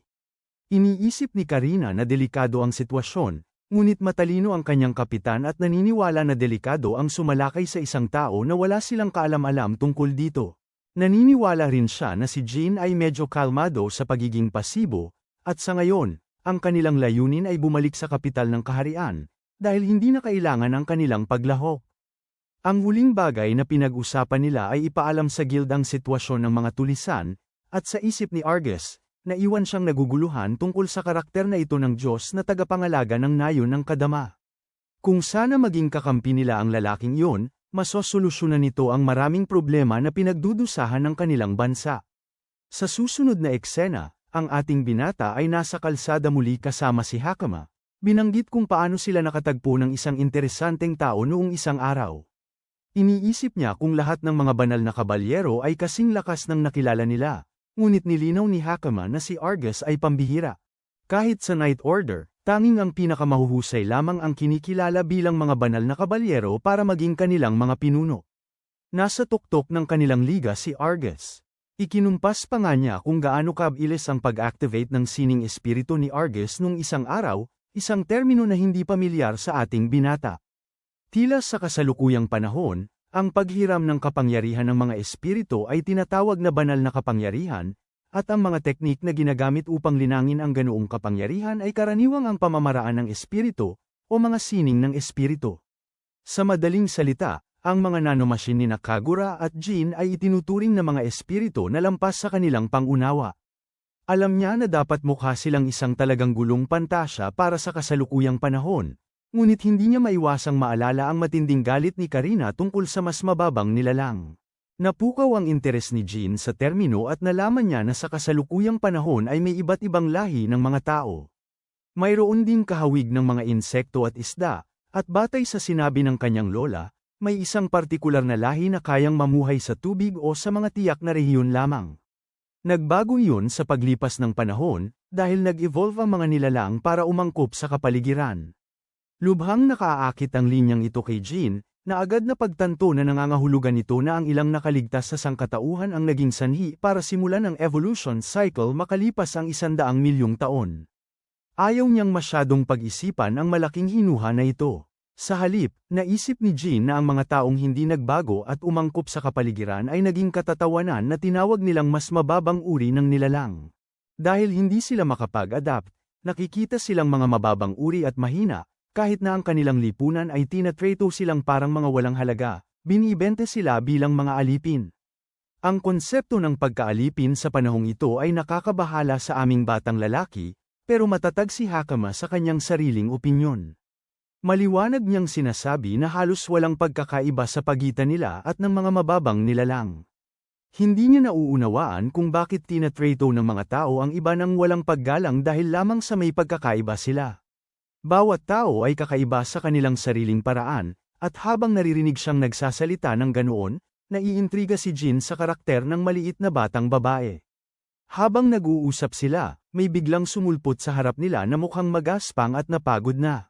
Bumagsak ang batang ito sa kalsada, nagmamakaawa para sa tulong nila habang si Hakama ay dali-daling lumapit sa kanya. Maingat na inobserbahan ni Jin ang bata, napagtantong wala itong anumang katangian ng hayop batay sa mga tainga nito, na nangangahulugang ito ay isang uri ng tao. Ang bata ay balot sa pasa mula leeg hanggang paa. Hindi karaniwan ang mga pinsalang ito para sa isang simpleng insidente. Sinubukan ni Hakama ang lahat para buhatin ang bata, habang inaktibo ni Jin ang kanyang kapangyarihan upang tulungang pagalingin ang tao. Sa halip na magpasalamat, agad na iniwan ng bata ang pagpapanggap at naglabas ng matalim na bagay, itinutok ito sa direksyon ng leeg ni Hakama, nagbabanta naman ng akit kung gagalaw siya kahit 1 pulgada mula sa kanyang kinatatayuan. Ang sitwasyong ito ay malayo sa inakala ng ating binatilyo. Ngayon ay tiyak na niyang alam na pinlano ang lahat laban sa kanya mula pa sa simula. Sinisipat din niya ang kanyang paligid upang tingnan kung sino ang malapit. May lumitaw na isang lalaki mula sa wala, pinupuri si Puar sa gawaing pagsunod sa kanyang mga utos. Ang kakayahang ito ay tinatawag na stealth camouflage. Gumagana ito salamat sa mga nanomachine na sumisipsip sa mga tanawin ng paligid at ginagamit iyon upang makalikha ng balabal ng pagiging di nakikita. Ang tanging kahinaan ay ang pagiging di nakikita ay humihinto sa paggana kapag gumalaw, ngunit mahusay itong ginamit ng mga taong ito. Kinukutya ng kapitan si Jin, tinatawag siyang mababang uri ng nilalang at sa pagkakaroon ng ilang magagandang damit. Tinatanong din niya ang parehong tanong kung saan nagmula si Jin, ngunit ang ating binata ay walang reaksyon at nananatiling tahimik kaya hindi siya sumasagot. Si Hakama ay nag-aalala na tinatawag siya, habang ang kapitan ay nagbabantang papatayin ng batang babae kung siya ay gumagalaw man lang. Muli, kumikilos si Hakama sa sariling desisyon sa pamamagitan ng pagpapa-activate ng kanyang kakayahan, pero sumigaw ang aming batang lalaki sa kanya upang tumigil agad. Ayaw niyang gamitin niya ang ganitong kapangyarihan laban sa mga tao, na nagpapahiwatig na delikado ito. Ang maliit na babae ay hindi alam ang gagawin, habang si Kapitan Bandit ay nag-e-enjoy sa pag-alam na ang batang babae ay may banal na kapangyarihan din. Tinanong nila si Jean kung kaya rin niyang gamitin ang ganitong lakas, pero nagmamadaling magpakamisteryo si Bro. Naasar, tinadyakan siya ng Brute, pinapaalala ang mababang uri na manatili sa kanyang lane. Ayaw ng kapitan sa kanyang nasasakupan na sumisira sa kanilang mga paninda. Sa kabilang banda, wala silang mataas na pag-asa na mabibenta ito sa magandang presyo. Hindi man lang nila pinag-iisipan ng ideya na si Jean ay may kapangyarihang banal dahil mukha siyang mababang uri ng nilalang sa pinakamainam na sitwasyon. Kasabay nito, nagsisimula ng mapagtanto ni Hakama na ang mga ito ang mga bandido at mangangalakal ng tao na ipinagbabala ni Argus sa kanila. Inaktiba ng pinuno ng mga bandido ang sarili niyang spell upang unahin ang babae, habang takot na takot si Hakama para sa kanyang buhay na sila ay madala at ipagbili para mapilitang magtrabaho sa takbong ito. Sa susunod na eksena, nakakatawa, ginaisang siya ni Jean mula sa kanyang mahimbing na tulog. Walang damit ang lalaki dahil literal na ninakaw ng mga taong ito ang lahat ng kanyang kasuutan, tanging ang kanyang panloob lang ang natira. Mukhang maayos naman si Hakama, pero lubos siyang nagtataka kung nasaan sila. Mukhang isang uri ng pasilidad kung saan matatagpuan ang iba pang alipin. Ipinaliwanag ni Jean na ito ang taguan ng mga bandido, itinuro pa niya ang mga nabihag bago sila. Mukhang hirap na hirap ang lahat ng mga ito. Karamihan ay mas mababang uri ng nilalang. Isang malungkot na tanawin, ngunit nakakatawang mas nagtataka si Hakama kung bakit nakabuyangyang ang dibdib ng lalaking ito. Ipinaliwanag ni Jean na inalis nila ang lahat sa kanya dahil kakaiba siyang tingnan, ngunit namanghalang siya kung gaano kakumpiyansa ang lalaking ito nang walang damit. Mukhang ito ang hitsurang pinakaangkop kay Jean sa kanyang kaginhawaan, ngunit bukod doon, siya ang pinaka-curious kung bakit hindi siya lumaban noon at doon. Sa kanyang kapangyarihang parang sa Diyos, madali niya sana silang natalo sa isang iglap. Bago pa siya makasagot, ipinadala si Puar sa loob ng silid para sa almusal. Nang makita niya silang gising, inalok niya sila ng pagkain. Galit na galit si Hakama, ngunit hindi naman talaga pakialam ni Puar kung kinasusuklaman siya o hindi, dahil wala naman siyang inaasahang kapatawaran. Naiinis ang dalagang malinis ang puso, ngunit nabigla ni Jean si Blue Hair sa pagtawag niyang mabait dito. Lubhang ikinagulat ito ng nagpapanggap na biktima, ngunit sa katotohanan, ibinahagi ni Jean na ang masasamang tao ay hindi man lang nagmamalasakit sa konsepto kung kinasusuklaman sila ng isang tao sa simula pa lang, o kung nararapat silang patawarin. Ang katotohanang naiisip ni Puar ang mga bagay na ito ay sapat na upang masabi na siya ay mabait. Gayunpaman, ang lalaking nakapangibaba dito ay tapos na sa pagyoyoga at humaharap na sa tunay na gawain. Humawak siya sa mga rehas sa paraang ala Uncle Ira, literal na iniurong ang mga ito upang gawan siya ng daan palabas. Si Puar ay naiwang tulala sa kanyang nakita. Sa katotohanan, matagal na siyang hinihintay ni Jean para sa isang pribadong pag-uusap. Nalilito ang babaeng may asul na buhok kung bakit, ngunit nararamdaman na ni Jean na napilitan siyang magtrabaho dahil mayroong mahalaga sa kanya na pinipigil dito sa isang lugar. Natatakot si Puar sa kung gaano katumpak ang hula ng lalaking ito, pinagaling pa niya ang mga sugat nito, binigyang diin na ang tanging dahilan kung bakit siya naloko ay dahil alam niyang tunay ang mga sugat ng babae. Hindi naman talaga sinasaktan ng halos ikamatay ng mga kriminal ang sarili nilang kasamahan. Kaya agad niyang nalaman na bini-blackmail si Puar at pinipilit magtrabaho. Ang mga salita ni Jean ay nagdulot sa kanya ng matinding pagkakasala, kaya naman nabigyan siya ng pagkakataong ibahagi na nadakip ng mga masasamang loob na ito ang kanyang nakababatang kapatid. Patuloy nilang pinagbabantaan na ibebenta ang bata sa labas ng bansa kung siya ay manlalaban, na hindi na niya ito makikita pa. Umiyak ng husto si Puar, nang hina, at sinabing maging ang kanyang mga magulang ay pinatay ng mga walang awang ito kaya ang kanyang kapatid na lang ang natitira. Ang marinig lamang ang kanyang panig ng kwento ay nagpaalab sa damdamin ng lalaking ito ng higit pa sa anupaman. Si Jean ay nasa matinding galit, at sa wakas ay nauunawaan ni Hakama kung bakit niya pinayagan ang sarili na madakip ng ganoon. Ang layunin niya ay palaging iligtas ang mga taong ito, ngunit alam din niya na ang mga kontrabida ay matigas ang ulo at nakakainis. Kahit ang pagpapakatakas ng isa lang ay humahantong sa kapahamakan sa bandang huli, dahil maaari nilang muling buuin ang kanilang kapangyarihan at lumikha muli ng gulo. Sa madaling salita, gusto ng bro na puksain ang mga ipis na ito ng sabay-sabay, at nagsimula siya sa pagpapamalas ng lakas laban sa nilalang na may balahibo sa pamamagitan ng isang atake mula sa likuran. Ngayong bukas na ang daan, balak puksain ni Gojo Satoru ang mga hamak na ito. Higit kaninuman, alam ni Jin ang pag-iisip ng mga kontrabida, at nauunawaan natin ito kapag bumalik tayo sa nakaraan ng 100 milyong taon, nang naabot ng sibilisasyon ng tao ang tuktok ng teknolohikal na pag-unlad nito. Ang bata noon ay labis na nahirapan at walang-wala.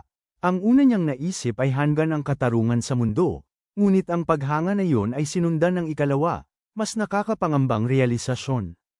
Anumang mundong nangangailangan ng katarungan ay puno rin ng napakaraming masasamang tao, mga taong gustong humabol sa kanya halimbawa. Ang mamuhay ng ordinaryo ay isang bagay na dapat ipagmalaki, ngunit sa uri ng kapaligiran na kanyang kinalakhan, hindi naranasan ng batang lalaki ang kapayapaang kailanman ay ninanais niya. Kaya pagdating sa mga taong sumubok na guluhin siya, lubos silang ginapi ni Jin sa pamamagitan ng kanyang kapangyarihan, binuwag ang kanilang paglaban at tuluyang tinapos ang kanilang masasamang balak sa paglipas ng mga taon. Pinayapa niya ang masasamang tao saan man siya magpunta, patuloy na sinusupil ang mga gumugulo sa kapayapaan ng mundo. Hanggang isang araw ay may lumapit sa kanya na isang lalaki, na nagmungkahi ng ibang pananaw. Naisip niya na si Jin ay ipinanganak sa maling mundo, at iyon ang nagdadala sa atin pabalik sa kasalukuyan. Naglalakad ang ating binata na parang matapang upang harapin ang mga humahadlang sa kanyang harapan, pagkatapos na harapin ang marami sa kanyang mga kalaban. Gusto lang ng ating kapatid na madagdagan ang kanyang mga nakaharap, at tumatangging sumagot ng anumang tanong, ibinato niya ang isa sa kanila sa mga tauhan sa harapan. Sa sandaling masalo ng isa sa kanila ang lalaki, mabilis na sumugod ang ating binata na may kasing bilis ng kidlat na sipa at pinatumba ang isa pa.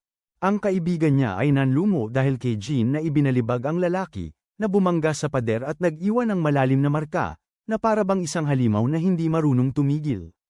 Takot na takot, sinubukan ng lalaki na tumakas ngunit wala itong saysay. Ang tanging umabot lang sa mga nasa ibabang palapag na pinipigilan ay ang kanyang hirap na sigaw.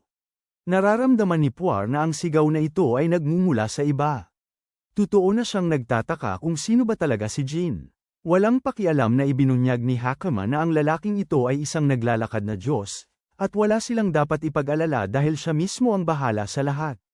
Sa ngayon, kailangan nilang sundin ang kanyang utos na lumabas, ngunit nakakatakot para kay Puar na sila ay malapit ng masagip. Ang pinuno ng mga bandido ay hindi madaling talunin, kahit na siya ay nagtataglay ng talento sa makapangyarihang banal na mahika. Sa isang laban ng purong lakas, mahirap isipin na may makatatalo sa kanya. Ngunit habang nag-iisip si Puar ng ganoong walang kabuluhang mga kaisipan, ang ating binata ay napaluhod na at pinanginginig sa takot ang lalaki. Nagmakaawa ang amo kay Jin na huminto, inaalok siya ng sandamakmak na pera, at maging mga taong pagmamay-ari pa ang idinagdag niya sa alok. Sa totoo lang, pinananatili sa silid na ito ang kapatid ni Puar. Nasuya si Jin sa ideya pa lang ng pag-aalok ng mga taong pagmamay-ari.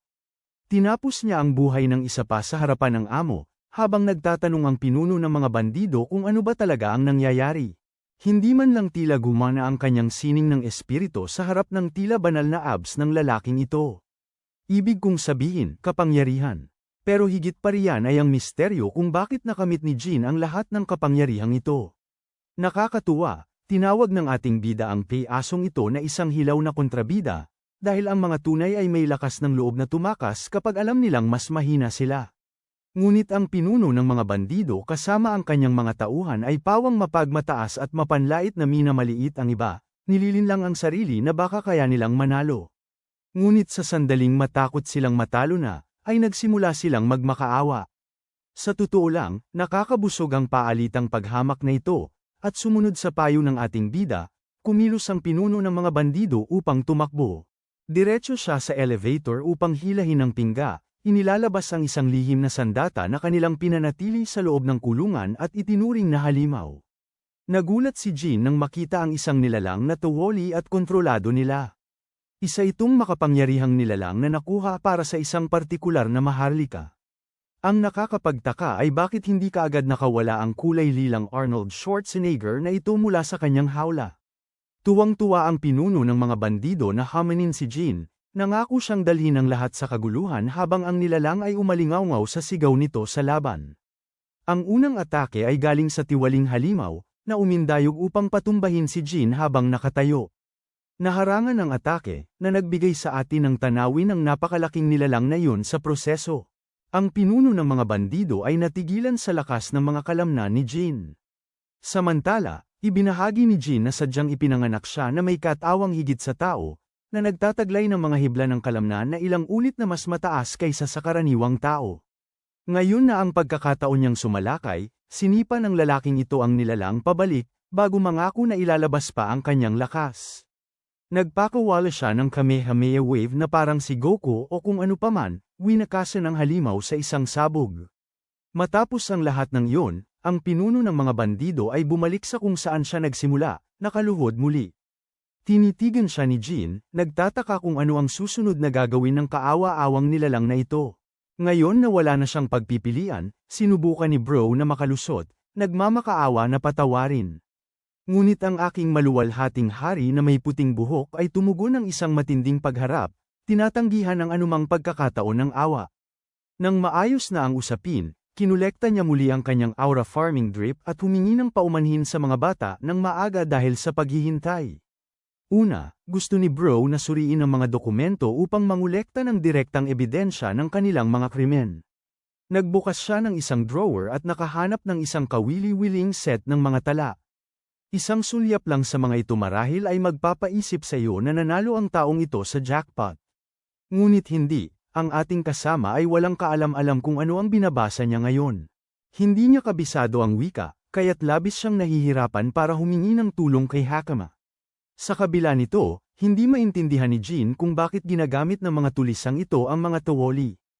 Upang kumpirmahin ang kanyang mga hinala, sinuri niya ang mga punit-punit na labi ng halimaw na kanyang pinuksa. Sa paraang ito, maaari niyang ma-access ang mga kamera ng mga nakapaligid na nanomachine na lumulutang sa silid. Nais ni Jin na tingnan ang mga tala ng nakaraang linggo man lang, at natuklasan niya ang isang kuha na kanyang nagustuhan. Tila, isang maharlika ang lumapit sa kanila kasama ang halimaw, at tumangging ipaliwanag ang kanyang intensyon sa nilalang. Sa halip, nag-iwan siya sa kanila ng isang pahiwatig, kung saan ipinahiwatig ng tusong kontrabidang ito ang nalalapit na pagbagsak ng bansa. Naalala ni Jin ang detalyeng ito para sa susunod, habang ang tagpo ay lumipat sa mga batang nakawala mula sa lugar na kinalalagyan nila.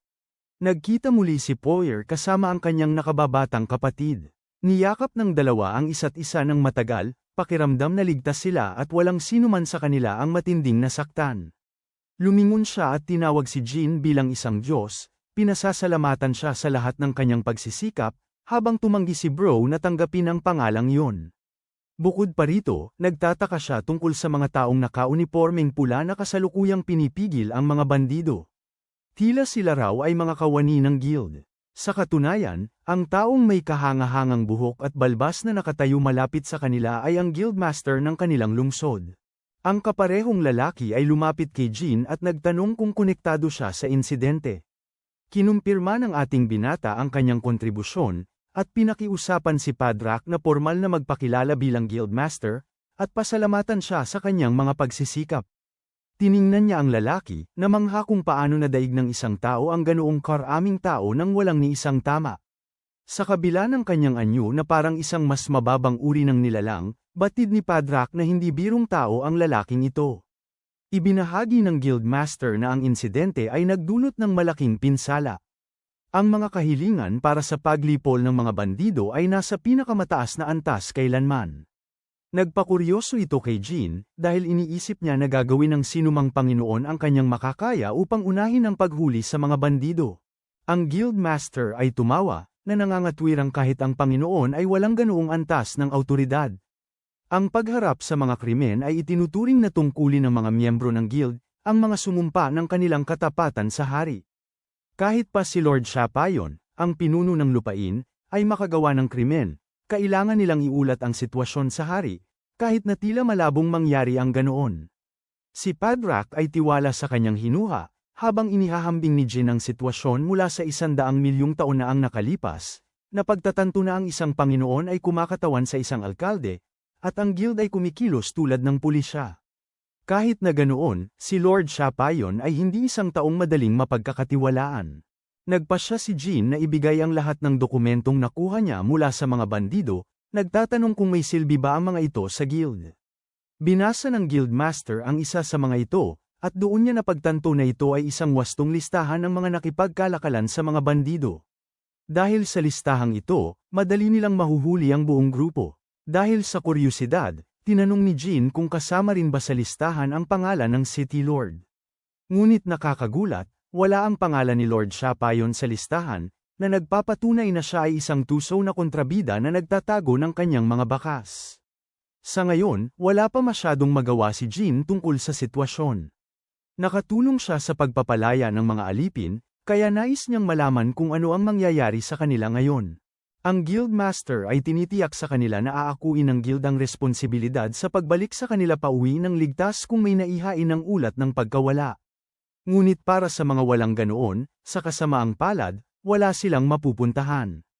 Maituturing na hindi maganda ang sistema dahil ayaw nitong isaalang-alang ang mga kaso tulad ni Napor at Nino, na nawalan ng magulang, kaya humiling si Jin ng silungan para pansamantalang manatili sila.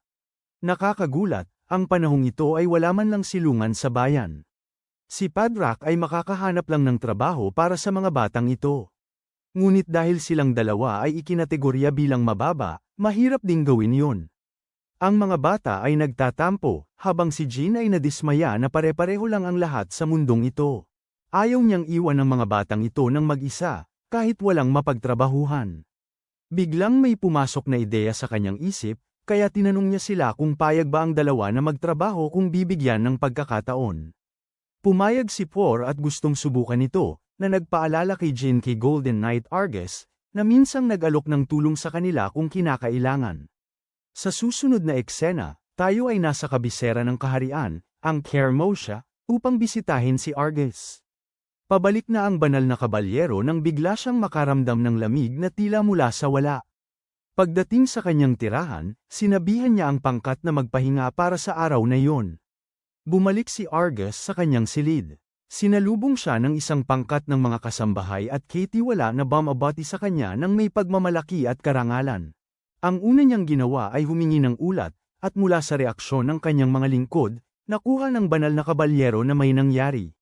Humingi ng paumanhin ang mayordomo sa pag-istorbo sa kanyang amo nang kakatapos pa lang nitong bumalik. Habang nangyayari ito, pinanunood ng kanyang kapatid ang eksena mula sa itaas na may matalim na tingin. Natanggap ni Argus ang ulat at agad sumakit ang ulo niya. Mas malala ang sitwasyon kaysa sa inaakala niya, dahil tila may isang mananakop na lumitaw sa loob ng kabisera at nagdulot ng kaguluhan. Ang tanong kung paano ito nakapasok ay hindi gaanong mahalaga para sa kanya, kundi kung sino ang tumulong upang maipasok ang halimaw sa loob ang tunay na problema. Ang kanyang pinakamagandang hula ay galing ito sa Harnask Academy, isang lugar na puno ng mga kainahinalang tao na nagpaplano ng kanilang pagbagsak. Anuman, malaki ang pangangailangan niya sa mga kasamahan upang kontrolin ang sitwasyon ng kabisera, at sa oras na ito, ipinagpatuloy ni Jin at ng kanyang grupo ang kanilang paglalakbay patungong kabisera. Lumipas ang 3 araw sa misyon ng pagpuksa. Nagsimulang magtaka si Puar kung may trabaho ba talaga para sa mga mas mababang nilalang na tulad nila sa kabisera. Dahil sa kabaitan niya, tinitiyak ni Jin sa kanila na ang kanilang kakayahang bumasa at sumulat ay malaking bentahe na, kaya't hinihimok niya ang bata na magkaroon ng mas maraming kumpiyansa.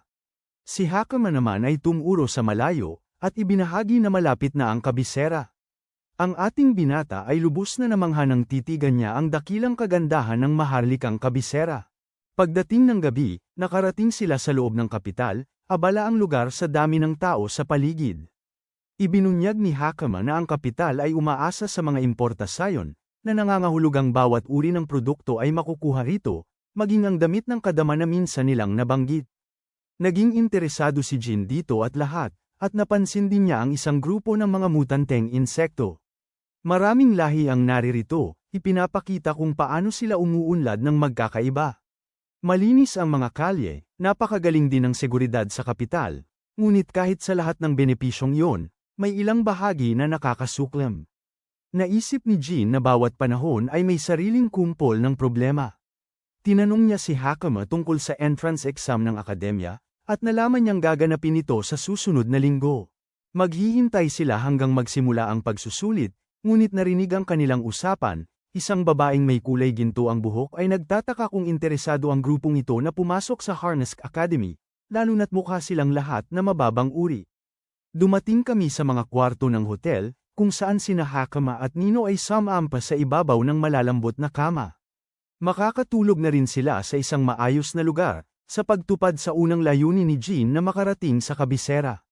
Dahil dito, nagtataka siya kung ano ang susunod niyang gagawin, dahil kahit na ito ay isang bagong panahon, kailangan pa rin niyang humanap ng paraan para kumita ng pera upang mabuhay. Sa pamamagitan, nakakuha si Bro ng malaking halaga ng pera para sa pagharap sa mga bandido, ngunit alam niyang hindi ito magtatagal ng habang buhay, lalo na't silang apat. Bukod pa rito, may problema ng paghahanap ng trabaho para sa mga batang ito, at ang agarang solusyon dito ay isang pagpupulong kay Argus. Gayunpaman, sa ngayon ay wala silang alam tungkol sa kinaroroonan ng lalaki o kung anong koneksyon ang maaaring maghatid sa kanila sa kanya. Nagbigay si Jean ng maraming opsyon, inuuna ang investigasyon sa mga corruptor. Alam niyang may mga tao sa panahong ito na sumasamantala sa gayong mga halimaw para sa kanilang sariling layunin. Likas na mapanganib ang mga corruptor, kaya hindi sila maaaring iwanang walang bantay. Sa pagkakataong ito, tumanggi siyang hayaang muling harapin ng mga nabubuhay ang ganap na pagkalipol. Gayunpaman, casual niyang tinanong si Hakama kung ano ang ginagawa ng mga tao sa bansang ito kapag kailangan nilang magsuri ng isang bagay. Lumilitaw na nagbabasa sila ng mga aklat tungkol sa paksa o kumokonsulta sa isang may kaalaman. Ang mga aklat mismo ay medyo mahal. Kahit sa nayon, kailangan nilang basahin ang mga aklat ng sabay-sabay para lamang makaya ang mga ito. Kasabay nito, ipinagmamalaki ng kabisera ng kaharian ang isang kahangahangang silid-aklatan na nagpapadali sa pananaliksik. Nagustuhan ni Jean ang ideyang yon, dahil ngayon ay magagamit niya ang silid-aklatan na yon para sa kanyang kapakinabangan at makahanap ng mga pahiwatig tungkol sa laboratorio na iniwan ni Kagura. Sa susunod na eksena, nasa desk ng resepsyonista si Bro, ngunit hayagang tinanggihan siya ng babae na gamitin ang pasilidad. Dahil ang mga aklat ay itinuturing na sagradong pambansang pag-aari, hindi sila basta-basta nagpapahintulot ng sinuman na makapasok ng libre. Tanging ang mga mag-aaral lang ng kinikilalang akademya o mga maharlika ang pinapayagang gumamit ng ganoong lugar, na lalong nagpapahirap sa sitwasyon para sa ating binata. Nakakatawang ipinaalala ni Hakama kay Jean na hindi man lang makabasa si Bro sa kasalukuyan niyang kalagayan. Bagaman ginagawa niya ang lahat para matuto ng mga letra, matatagalan pa siya bago lubusang maintindihan ang wika. Kinakamot ni Bro ang kanyang ulo na parang may pagsusulit siyang paghahandaan, habang dalawang lalaki na nakabalabal ang palihim na minamatsagan sila bilang bahagi ng kanilang misyon. Lumapit sila para harapin si Jean para sa simpleng usapan, ngunit sa totoo lang, ito ay isang pag-uusap na nagsimula sa isang biglaang suntok. Agad na sinalo ng ating binata ang kamao nito, bago tuksuhin ng lalaki dahil sa kahanga-hanga nitong asal sa pagpapakilala. Nasaan na ang seguridad ng syudad kung ganito ang pag-atake ng mga tao? Ngunit nanatiling mayabang ang lalaki at sinalag ni Jean ang suntok nito sa ere, inilihis ang isang malakas na bugso ng mahika. Pinuri siya ng mandirigma sa matalas niyang kutob, habang hindi maunawaan ni Puar kung paano hayagang ginagamit ng mga taong ito ang kapangyarihang banal sa gitna ng sibil na lugar. Gusto ng ating bida na malaman kung ano ang problema sa mga talunan na ito, at mabilis niyang napagtanto na may nagpapatay sa kanya. Pabor pa nga sa kanya yon, kahit na binalaan ng mga burok na ito ang grupo ni Jean na umalis na sa kabisera maliban kung gusto nilang humarap sa panganib. Hindi naman umatras si Jean sa kanyang posisyon, hinamon ng lalaki na subukan siyang atakihin muli. Para lang maabyutan ng kamao niya at malakas na binagsak sa matigas na lupa. Matapos bigyan ng leksyon ang isa sa kanila, bumaling siya sa isa pa na nagpapana ng magic blast diretso sa kanya. Tumanggi si Jean na umilag at hinarap ang nagliliyab na atake, na nagpapaisip sa lalaking ito na nakapagdulot siya ng malubhang pinsala. Ngunit mula sa usok ay lumitaw ang isang kamay, habang mabilis niyang hinawakan ang lalaki at itinaas ito na parang walang bigat. Sa seryosong tono, kinutya ni Jin ang kanilang nakakaawang kahinaan habang hinahamon sila.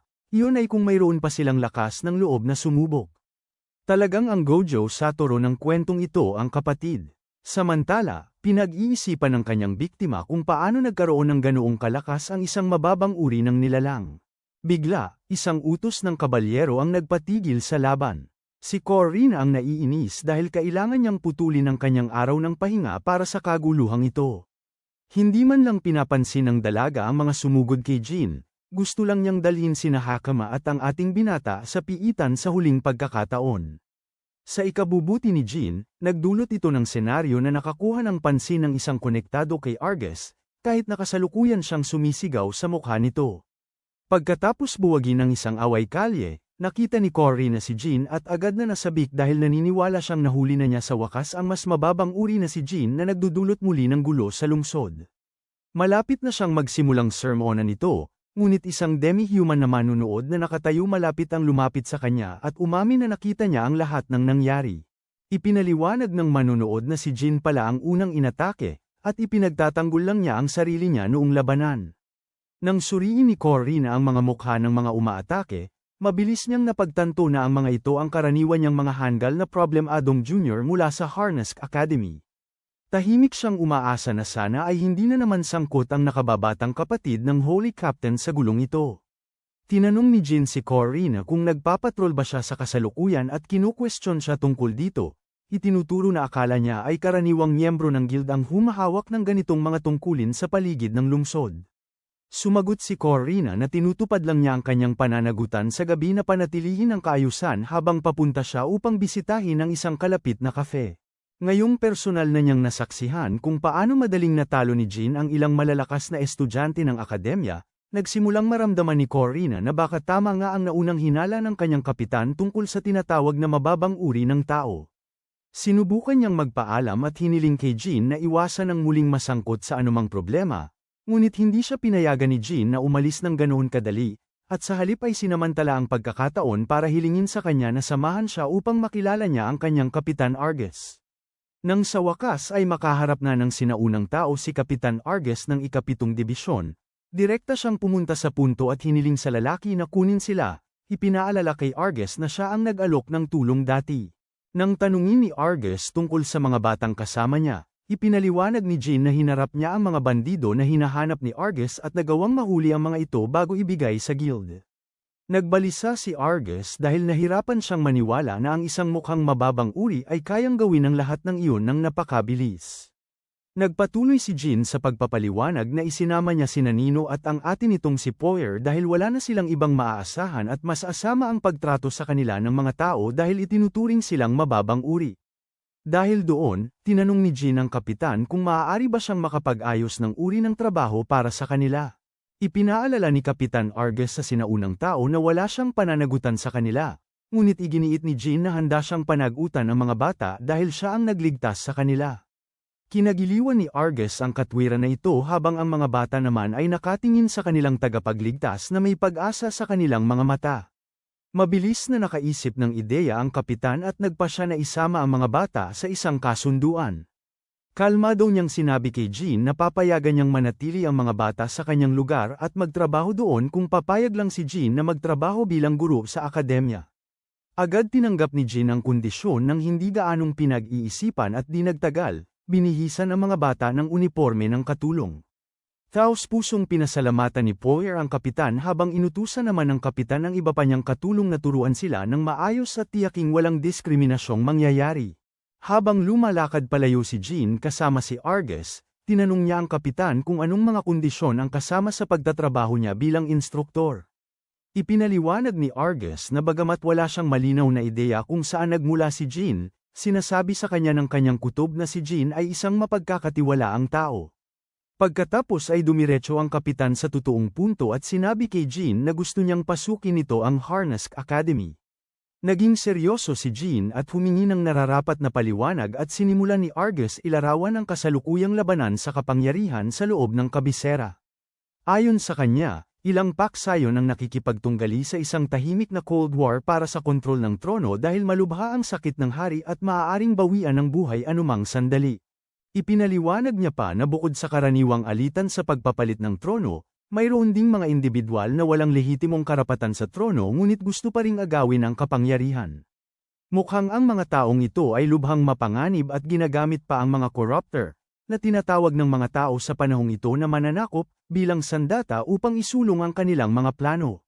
Naalala ni Jin si Lord Shapayon at nagsimulang mapagtanto na maaaring may mas nakakagambalang mga figure pa kaysa sa kanya. Sabi ng kapitan na gusto niyang ilantad ang mga taong ito at hanapin ang kanilang nakatagong base, at ang lugar na pinaghihinalaan niya ngayon ay ang Harnesk Academy. Kumatok naman si Argus sa pinto at ipinakilala si Jin sa kanyang nakababatang kapatid na babae na si Miria Alton. Ipinaliwanag niya na si Miria ay nag-aaral sa akademya at gagabayan siya nito doon. Agad ipinakita ni Miria ang kanyang matalas na dila nang tawagin niya si Jin na isang hamak na mababang uri ng nilalang, tulad ng ginawa ni Karina kanina. Agad siyang pinigilan ng kapitan at ipinaalala na bastos ang pagsasalita ng ganoon. Gayunpaman, patuloy niyang iginigiit na hindi siya sang-ayon na ibigay ang ganoong kaalagang gawain sa isang taong itinuturing niyang mababang uri ng nilalang. Itinuro ni Jin ang bastos nitong ugali, na ikinahiya ng kapitan, at humingi siya ng paumanhin para sa pag-uugali nito. Lumapit si Karina kay Jin at mahinang bamulong na si Miria ay talagang napakahusay, ngunit lubos niyang kinasusuklaman ang mga mababang uri ng nilalang. Patuloy na iniinsulto ni Miria si Jin at sinasabing hindi niya ito nakikita bilang isang kwalipikado para gampanan ang papel ng isang instruktor. Lalo namang pinasam ni Hakama ang sitwasyon sa basta-bastang pagbubunyag na ang kanyang tagapag-alaga ay hindi man lang marunong bumasa. Ngunit, mabilis na nagpatuloy si Hakama sa pagpuri kung gaano talaga kalakas at kakay si Jin. Ang kanyang mga salita ay biglang nagpamalay kay Karina na si Miria ang naunang humiling sa mga estudyante ng akademya na mangabala kay Argus. Paulit-ulit na humingi ng paumanhin ang kapitan at nangako na didisiplinahin niya ng maayos ang kanyang kapatid. Binago ni Jin ang usapan at tinanong si Argus kung ano nga ba ang inaasahang ituturo niya sa akademya. Sumagot si Argus na batay sa kanyang mga obserbasyon, tila mahusay si Jin sa spirit arts, kung kaya't naniniwala siyang si Jin ang perpektong tao para magturo ng mga batayang pundasyon. Sa kanya inilista ang 4 na batayang spirit arts bilang pagsisindi, paglabas, pagyelo, at pagpapagaling, at ipinaliwanag na ang makagamit man lang ng 2 sa mga ito ay maituturing ng sapat. Nang marinig na ang mga batayan dito ay binubuo lamang ng 4 na spirit arts, natanto ni Jin na ang pinuno ng bandido kanina ay talagang napakahusay. Ang kakayahang ginamit niya ay maituturing ng isang espesyal na spirit art sa lugar na ito. Jin tahimik na ngumiti habang nagpasya siya na baka baguhin niya ang paraan ng pagkaunawa ng mga tao sa panahong ito sa mga espesyal na kapangyarihan. Ang kwento ay lumipat pagkatapos ng 1 linggo, kung kailan sa wakas ay oras na para kay Hakama na kumuha ng kanyang entrance exam sa akademya. Pumasok si Argus kasama si Jin dahil gusto niyang akuin nito ang responsibilidad sa mga tungkulin ng instruktor ngayong taon. Lumilitaw na bawat taon, isang dibisyon mula sa Night Order ang dapat punan ang posisyong ito, at sa pagkakataong ito, turno ng 7th dibisyon. Habang tahimik na naglalakad si Jin sa likod nila, patuloy na nakatingin sa kanya ang matabang lalaki na nagngangalang Rodman sa buong oras. Sa huli ay dumating sila sa opisina ng punong guro at magalang siyang binati ni Argus. Ang punong guro ay ngumingiti nang makita niya ang dating mag-aaral na napakagaling sa orde ng kabalyero. Pagkatapos ay ibinanggit niya ang patuloy na labanan ng mga paksayon sa loob ng bansa at biglang nagsimulang punahin si Jin, na sinasabi sa kapitan na hindi nito dapat baliwalain ang akademya upang magpadala ng isang mababang uri ng nilalang para humawak ng gayong mahalagang papel. Mariing iginigiit ng kapitan na mas may kakayahan si Jin kaysa kaninuman sa kanyang dibisyon. Nang mapansin ng payat na dagang Panginoong Gita na tila handa na ang punong guro na tanggapin si Jin bilang kanilang instruktor, mabilis siyang tumutol sa ideya. Ngayon ay siya na ang pumalit sa pag-insulto sa kawawang sinaunang tao. At mariing iginigiit na hindi nila maaaring payagan ang isang mas mababang uri ng tao na umupo sa ganoong posisyon. Pagkatapos ay bumaling ang punong guro kay Lord Rodman at humingi ng kanyang opinyon hinggil sa pagtutol na ito. Casual na sumang-ayon ng matabang lalaki sa pag-aalala. Ngunit pagkatapos ay naglatag ng isang praktikal na argumento tungkol sa posibleng reaksyon na kanilang kakaharapin mula sa parehong mga estudyante at sa iba pang mga instruktor. Sumali rin ang punong guro sa pagtutol at umamin na pareho rin sila ng pag-aalala. Napagtanto ni Jean na pinag-uusapan siya ng hindi kasama, kaya lumakad siya pasulong at ipinagtanggol ang kanyang sarili bago magalang na bumati sa kanila. Kalmado niyang ipinakilala ang kanyang sarili ng may tamang asal, nagpapakita na kaya niyang manatiling kalmado kahit habang hayagang kinukut siya. Pagkatapos ay tinanong niya ang mga Panginoon ng isang direktang tanong, nagtataka kung hinuhusgahan ba nila siya dahil mukha siyang mas mababang uri, o dahil naniniwala silang kulang siya sa kapangyarihang kailangan para sa tungkulin. Ngumiti ang prinsipal at sumagot na ang tanging ikinababahala nila ay kung mayroon na ba talaga siyang kinakailangang kakayahan. Pagkatapos ay tinanong niya ito kung kaya niya itong patunayan sa kanila. Nang iminungkahi ni Argus na subukan ng punong guro ang sarili, sumang-ayon siya, at isang mabilis na kunwaring labanan ang isinaayos sa Harnask Academy Spirit Arts Training Ground. Ang tusong payat na daga ang lumapit upang harapin si Jean, tumatawa habang sinasabi niya na kahit paano ay hindi masyadong mapapahiya si Jean dahil iilan lang ang estudyante ngayon. Ipinaliwanag noon ng punong guro ang mga patakaran at nilinaw na maaari lamang silang lumaban gamit ang sining ng espiritu, dahil yun mismo ang inaasahan niyang ituro ng kanilang bagong tagapagturo sa akademya. Ang ilan sa mga estudyante ay nagtipon upang panuorin ang laban, kasama si Miriam na nakatayo sa gitna ng mga manonood. Tuwang-tuwa siya dahil ito ang unang beses na makikita niya ang payat na daga na personal na makikipaglaban. Alam na ni Jean kung paano ito magtatapos, ngunit nagpakawala siya ng tahimik na buntong hininga at pinayagan ng instituto na saksihan ang kanyang kapangyarihan. Si Argus naman ay nagsimulang makaramdam ng kawalan ng katiyakan. Ito ang unang beses na makikita niya ang taong inirekomenda niya na nakikipaglaban sa harap ng iba. At nag-aalala siya na baka mapahiya lang siya ni Jean sa harap ng lahat. Si Lord Gita naman ay mukhang labis na nasasabik at tila sabik na tapusin ang laban ng mabilis habang inilalagay si Jean sa kanyang lugar. Mabilis niyang idineklara na siya ang gagawa ng unang galaw at agad na nagpakawala ng isang malaking bolang apoy na pinaniniwalaan niyang sapat na para talunin si Jean sa isang bugso. Kalmadong inilega ni Jean ang atake ng madali habang ang payat na daga ay nananatili pa ring kumpiyansa na mananalo siya sa laban na ito at patunayan na mali ang paghuhusga ng kapitan.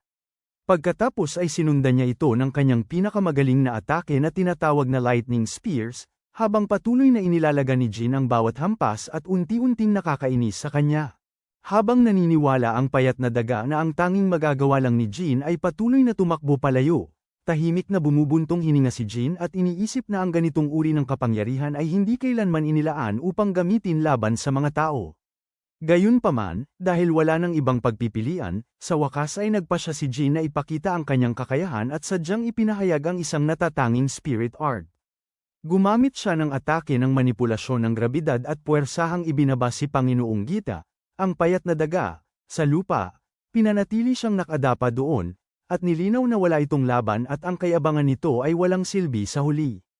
Ang punong guro at si Panginoong Rod-Eman, ang matabang lalaki, ay parehong nagulat sa kanilang nasaksihan.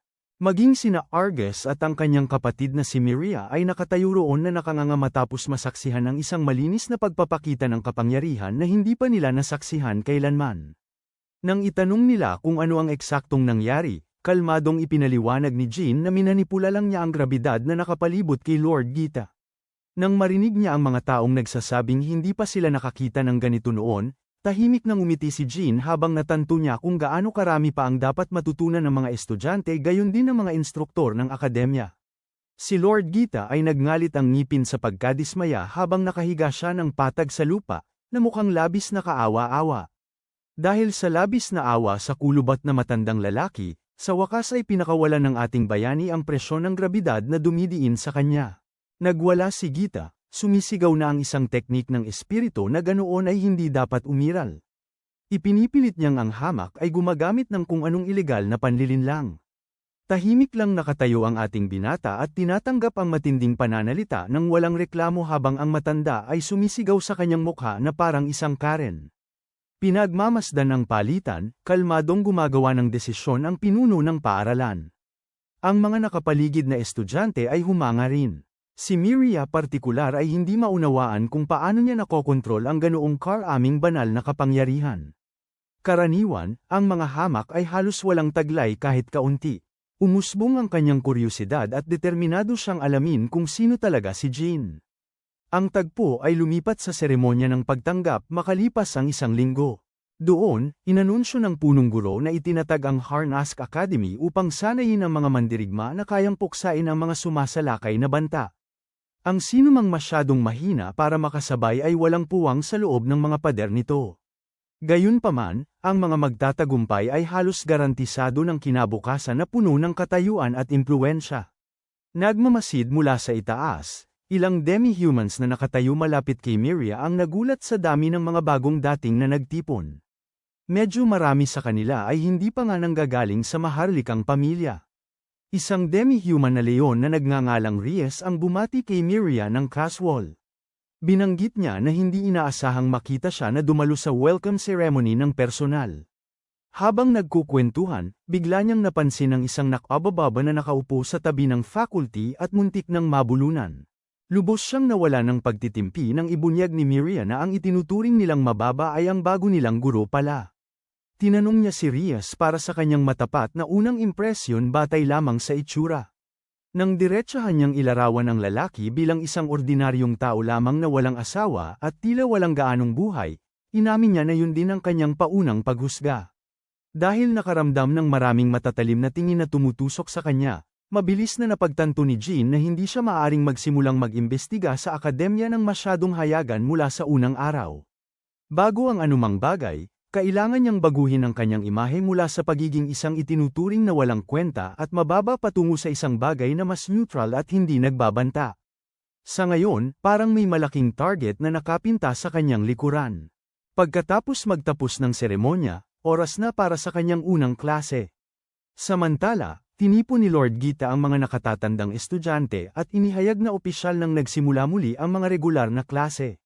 Mariin niyang binabalaan ang mga ito na huwag mahuli sa mga magagaling na bagong talento na sumali ngayong taon. Gayunpaman, galit niyang ipinagtatanong kung bakit wala ang karamihan ng klase. Lihim na ngumiti ang matandang lalaki, batid na mas pipiliin ng marami sa kanila na hindi na pumasok kaysa umupo at makinig sa leksyon na itinuro ng isang tingin nila ay mas mababa. Ang balasubas na yun ay sinadya pang ang ipagkalat ang balita na si Jin ang hahawak ng leksyon ngayon. Nakapagtataka, tila hindi naman nababahala kahit kaunti ang aming propesor. Siya ay tiwalang tumayo sa podium at ipinakilala ang sarili bilang bagong instruktor ng mga teknik ng espiritu. Nang walang patumpik-tumpik, buong tapang na nagtanong si Reyes kung may sapat ba siyang kakayahan upang turuan ang pinakapiling klase sa akademya. Sumagot ang ating bida ng may mahinahong ngiti, sinasabing malalaman nila sa lalong madaling panahon. Sinabi pa niya sa malalion na demi-human na malaya siyang umalis kung mapatunayang mababa sa kanya ang klase. Pagkatapos nyon, nagtakda siya kaagad ng isang tuntunin. Sinabi niya sa kanyang mga estudyante na hindi nila dapat gamitin kailanman ang banal na kapangyarihan laban sa mga tao sa anumang sitwasyon. Upang linawin ang kanyang dahilan, ipinaliwanag niya na ang banal na kapangyarihan ay idinisenyo upang sugpuin ang kakayahan sa pagbabagong buhay ng mga inhibitor. Gayunpaman, ang mga tao ay nakakabawi ng normal matapos masaktan, na nagpapakita na ang tunay nitong layunin ay palaging alisin ang mga mananakop. Nang marinig yun, isang sutil sa likuran ang nagsimulang magsalita ng masama, tinawag siyang mahina dahil umano ay kulang siya sa kapangyarihang banal. Iginiit ng paslit na may karapatan siyang gamitin ang kanyang lakas sa paraang gusto niya. Bahagyang naiinis, inimbitahan ni Professor Jin ang estudyante na subukan kung totoo ngang mahina siya gaya ng sinasabi. Doon mismo sa gitna ng klase, sinabi niya sa estudyante na tama na siya ng pinakamalakas nitong galaw. Ngumiti ng mayabang ang bata, idineklara na hindi na siya papasok sa klase kung magkakaroon lang ng kahit kaunting gallows ang propesor. Sinamantala ang pagkakataon, lumikha siya ng sibat ng kidlat na kumikislap sa enerhiya.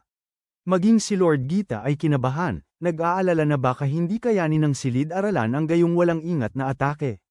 Nang walang pag-aalinlangan, pinakawalan ng estudyante ang sibat patungo kay Jin, na nagdulot ng makapal na ulap ng alikabok sa buong silid. Akala ng lahat ay nasira na ang nakabababa. Ngunit pagkatapos, isang talam ang lumabas mula sa usok at tumama at bumaon sa pader sa likuran niya, bahagyang lumampas sa kanyang mukha. Kalmadong sinabi ni Jean na sana'y tinagos siya ng lubusan ng espada kung tunay na layunin niyang tapusin siya. Sa gayoy, ibinigay niya ang kanyang unang aralin ng semestre. Huwag kailanman manghusga ng isang tao batay lamang sa panlabas na anyo. Tahimik na pinapanood ni Reyes, nagtataka kung ang teknik na yun ay maituturing pangang spirit art. Tuloy-tuloy na ipinaliwanag ni Professor Jean na ang mga inferior ay tinawag ng ganoon dahil itinuturing silang mahina. Pagkatapos, bilang isang taong malinaw na mas nakakataas sa kanila, tinanong niya kung ano naman ang magiging tawag sa kanya. Ang kanyang aura ay pumaimbulog sa rurok nito habang sinasagot niya ang sarili niyang tanong. Iyan, pahayag niya, ang tinatawag mong isang guro. Sumunod, nagbigay siya ng pangalawang leksyon. Tinanong niya ang parehong bata kung alam nito ang mga pamantayang kinakailangan upang maisaaktibo ang spirit arts. Na parang karaniwan lamang na kaalaman, sinagot ng estudyante na ito ay nauuwi lamang sa matingkad na imahinasyon. Kung malinaw mong naiisip ang isang bagay, isa sa katuparan nito ng mga espiritu. Sumasang-ayon si Professor Jean na mahalaga ang imahinasyon, ngunit idinagdag niya na may isang kritikal na elemento na kinakapos silang lahat. Ipinaliwanag niya na tumutugon ang mga espiritu sa iba't ibang wavelength, at ito ang tunay na nagpapalitaw sa kanilang mga kilos. Mayroong 8 pangunahing wavelength sa kabuuan. Kabilang sa mga ito, ang pag-aapoy, paglabas ng enerhiya, pagpapagaling, at pagyelo ang 4 na pinakakilala ng karamihan. Gayunpaman, umiiral din ang pagkontrol sa grabidad, pagkontrol sa liwanag, pagkontrol sa atmosfera, at pagmamanipula sa espasyo. Halos mabulunan si Panginoong Gita nang makita siyang ginagamit ang lahat ng 8 ito ng ganoon kadali. Sa pagbubunyag na yon, formal na sinimulan ng ating binata ang kanyang unang tunay na lecture. Nang gabing yon, pinag-iisipan niya kung saan sisimulan ang kanyang pagsisiyasat sa mga sikreto ng akademya. Puno ng estudyante ang campus sa bawat sulok. Matapos ang ipinamalas niya sa klase, siya ang pangunahing paksa ng usapan. Kung gusto niyang makakuha ng sagot, kailangan niyang makapasok sa lugar na hindi pinapayagang pasukin ng mga estudyante. Sa kanyang daan, nakasalubong niya si Miria. Nang walang pag-aalinlangan, prangka niya itong tinanong na umamin kung sino talaga siya. Sumagot siya at tinanong kung paano siya magiging iba pa sa tinatawag na nakabababa, na itinatalaga sa kanya ng lahat. Sumang-ayon siya na may katwiran yun, kung hindi dahil sa kanyang kakayahang pamahalaan ang lahat ng 8 spirit arts nang walang kahirap-hirap. Hindi kahit ang karamihan ng mga demi-human ay kayang gawin yun. Nagkibit balikat ang ating binata at sinabi sa kanya na hindi ito ganoon kakomplikado, inihahambing ito sa pagpapalit ng mga tab sa pagitan ng iba't ibang wavelength. Siyempre, alam niya na mas komplikado ito sa aktwal kaysa sa tunog nito. Hiniling niya na ipagpatuloy nila ang usapan na ito sa isang pribadong lugar. Nang sila na lang, inulit niya ang kanyang tanong kung sino siya. Ngayon, sinabi niya na siya ay isang ordinaryong tao na inilagay sa mahabang pagtulog, cold sleep, sa ilalim ng Kadama Village sa loob ng ilang milyong taon. Para pagbigyan siya, tinanong niya kung ano raw ang ginawa niya bago ang pagtulog niya, hibernation. Sumagot si Jean ng matapat na nagsilbi siya bilang isang ahente ng Special Forces para sa kanyang bansa. Bagaman lumipas na ang milenya, naaalala pa rin niya ng malinaw ang mga araw na yon, na para bang nangyari lamang yun ilang taon na ang nakalipas. Dahil sa kuryusidad, nag-usisa pa siya, tinatanong kung bakit ang isang nakipaglaban para sa kanyang bansa ay iningatan sa isang mahimbing na pagtulog. Nalulungkot siya, umaamin na nabigo siya sa kanyang misyon. Lubos siyang naniwala na kung sapat ang kanyang pagsisikap, may iligtas niya ang lahat. Ngunit sa huli, nabigo siya, at nawala ang lahat sa kanya. Inaamin din niya na ang pagiging propesor ay hindi nagkataon lamang. Kailangan niya ang impluwensya ng pamilya Alton. Sunod, tinanong niya kung saan sila patungo. Di nagtagal, inakay niya siya sa isang silid na maalikabok at sira-sira. Ipinaliwanag na dati itong imbakan kung saan iniingatan ng mga instruktor ang kanilang mga kagamitan sa pagtuturo. Sa isa sa mga estante, isang estatwa ng kwago ang agad na umagaw sa kanyang pansin. Tinanong niya kung ano ang tunay niyang dahilan sa pagdadala sa kanya rito. Kaya, umamin si Miria na iniimbestigahan niya ang kakaibang bakanteng espasyo na matatagpuan sa tabi mismo ng imbakan na ito. Masyado itong malaki para lang hindi ginagamit, kaya sigurado siyang may itinatago itong mahalaga. Nang hindi nag-aaksaya ng isang segundo, casual na inabot at kinuha ni Professor Jean ang estatwa ng Quago. Sinulyapan niya ito ng patagilid na may pagtataka, nagtataka kung bakit niya hinahaplos ang isang maalikabok na lumang dekorasyon. Sa sandaling pihitin niya ito ng bahagya, ang mga estante ng libro ay naghiwalay, nagbubunyag ng isang nakatagong daanan na patungo sa mas malalim sa loob. Kalmado niya itong binati sa pagiging tama tungkol sa pagkakaroon ng isang lihim na silid. Naiwang walang imik si Miria, hindi maunawaan kung paano niya nalutas ang mekanismo ng napakabilis. Kalmadong ipinaliwanag ng aming propesor na napansin niyang ang Quago ang tanging malinis na bagay sa isang silid na nababalutan ng makapal na alikabok.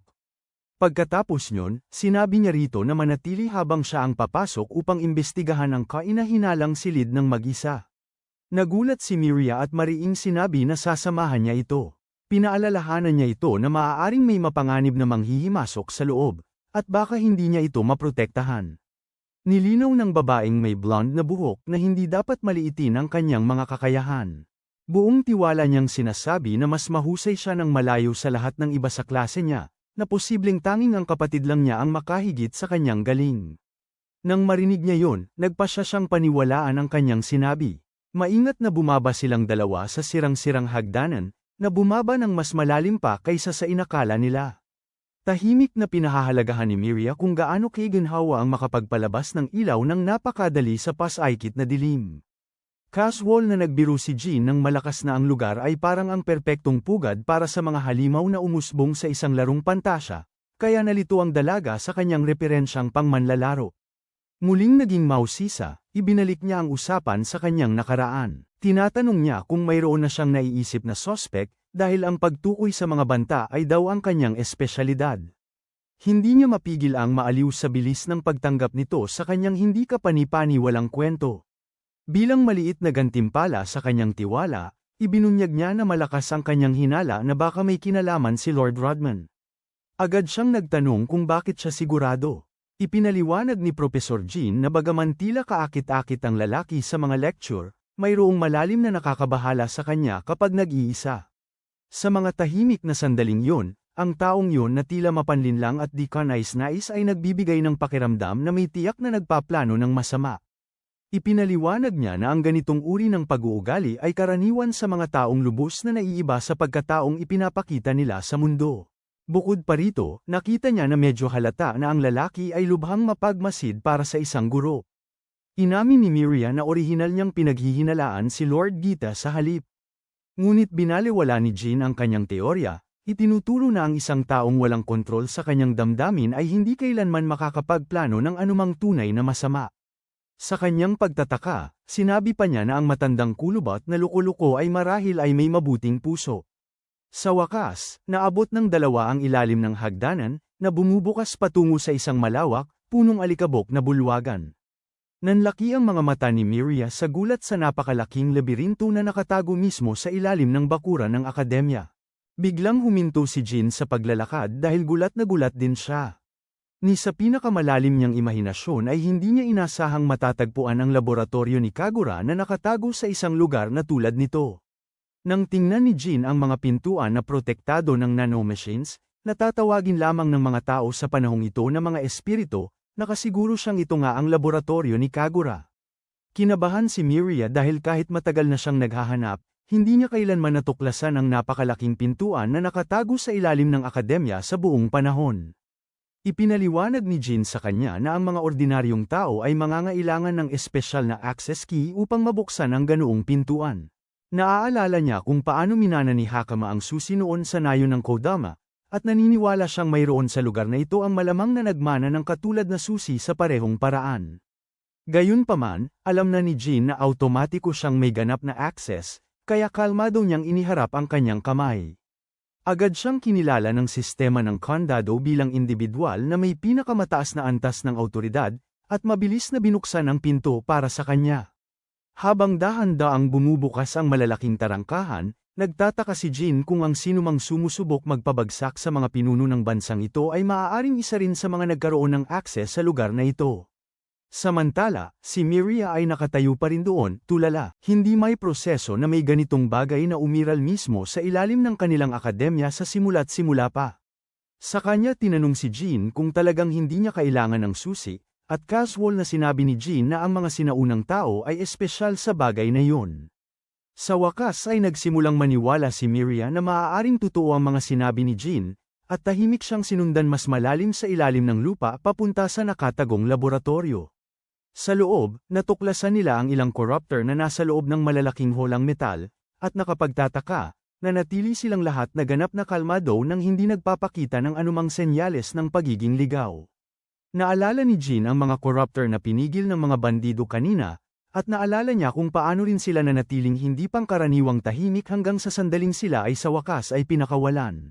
Gayunpaman, ang pinaka-nababalisa sa kanya ay ang tanong kung paano may hatid ang napakalalaking corruptor sa isang lugar na tulad nito nang hindi napapansin. Inamin ni Miria na marahil ay tama pala ang hinala ng kanyang kapatid tungkol sa akademya na ito. Iminumungkahi niya na manatili silang tahimik na nagtatago doon at maghintay para maabangan nila kung sino man ang may pananagutan dito, dahil tiyak na babalik ang mga may sala sa lugar na ito sa madaling panahon. Gayunpaman, sinabi ni Jean sa kanya na sa halip na tumayo at maghintay, dapat nilang mabilis na aisil ang akademya at harapin muna ang mga corruptors na ito. Nangatwiran si Miria na hindi nila maaaring hayaang makatakas ang utak sa likod ng planong ito. Ngunit ipinaliwanag ni Jean na ang pagprotekta sa mga estudyante ang dapat mauna, dahil kung ang mga tiwaling ito ay magsimulang magdulot ng kaguluhan, ilalagay nito sa panganib ang bawat buhay sa akademya. Nang banggitin niya na malamang ay ganoon din ang magiging desisyon ng kapatid nito, sa wakas ay sumang-ayon ang babae sa kanyang pamamaraan. Idinagdag pa ni Jean na mayroon siyang masamang pakiramdam tungkol sa lahat ng ito, at sa tuwing nararamdaman niya ito, karaniwan ay tama ang kanyang mga kutob. Sinabi niya na siya mismo ang mag-iimbestiga pa ng kaunti sa laboratorio, at hiniling sa kanya na umakyat at dalhin ang kanyang kapatid upang mailagay ang akademya sa curfew, at maprotektahan ang mga estudyante. Matapos siyang pabalaykan sa ibabaw, lamusong ng mas malalim si Jean sa pasilidad sa ilalim ng lupa. Umaasang makatuklas ng ilang kapaki-pakinabang na pahiwatig. Samantala sa ibabaw, ang payat na daga ay kinukutya dahil natalo sa bagong tagapagturo. Sa kabila nito, tinatawag pa rin niya si Jean na isang mababang uri at sinisisi ito sa pagsira sa kanyang reputasyon. Lumapit ang punong guro kay Lord Gita at sinabihan ang payat na daga na itigil ang paggawa ng kakaibang galaw, dahil nagsisimula ng hindi komportable ang mga estudyante. Siya ay lantad na pinahiya ng punong guro bago tanungin tungkol kay Lord Rodman, na nawawala mula pa noong umagang yon. Nalulula ang punong guro, ngunit ang pagkawala ng matabang lalaki ay lalo lamang nagpapabahala sa kanya. Nang sandaling yon, napansin niya ang isang madilim na ulap na nabubuo sa itaas ng akademya, at nagtataka kung ano ang nangyari. Samantala, nagmamadaling umakyat si Miria patungo sa ibabaw, ngunit paglabas niya ng pinto, nakita niya si Lord Rodman, ang matabang lalaking nawawala mula pa kaninang umaga, na ngayon ay may mukhang masama na nagpapakitang may binabalak siyang hindi maganda. Sa lab, sinusuri ni Jean ang ilang kakaibang mapupulang portal na tila pumipintig na parang may buhay. Nagtataka siya kung ang bagay na ito ay talagang buhay at kung si Kagura ang lumikha nito. Natagpuan naman ni Jean ang message cube na iniwan ni Kagura kasama ang nanomachine injector. Umaasa ang sinaunang tao na ang cube ay naglalaman ng mga pahiwatig upang matulungan siyang maunawaan at malutas ang kasalukuyang sitwasyon. Mabilis niyang inaktiba ang cube at lumitaw ang hologram ni Kagura, na casual na may hawak na kape. Inaasahan na ni Kagura na mararating ni Jean ang pasilidad na ito bago ang iba dahil ito ang pinakamalapit na laboratorio sa kung saan siya gising. Ipinaliwanag ng doktor na sa lab na ito ay bumubuo siya ng isang device na hindi pa nagawa ng mga tao kahit daan-daang milyong taon na ang nakalipas, at na isang maliit na bahagi ng kapangyarihan ng device ay nailagay sa loob ng injector para gamitin ni Jean. Pinupuri niya ang kanyang sarili sa tagumpay na ito bago niya tuluyang ihayag na ang nakamamanghang device na tinutukoy niya ay sa katunayan ay isang teleportation device. Hindi niya kailanman inakala sa kanyang pinakamalalim na imahinasyon na kayang gumawa ni Kagura ng isang bagay sa ganitong kalaki. Pero ngayon, nagsisimula ng maging malinaw ang lahat. Binanggit ni Argus na biglang lumitaw ang mga mananakop sa buong lungsod.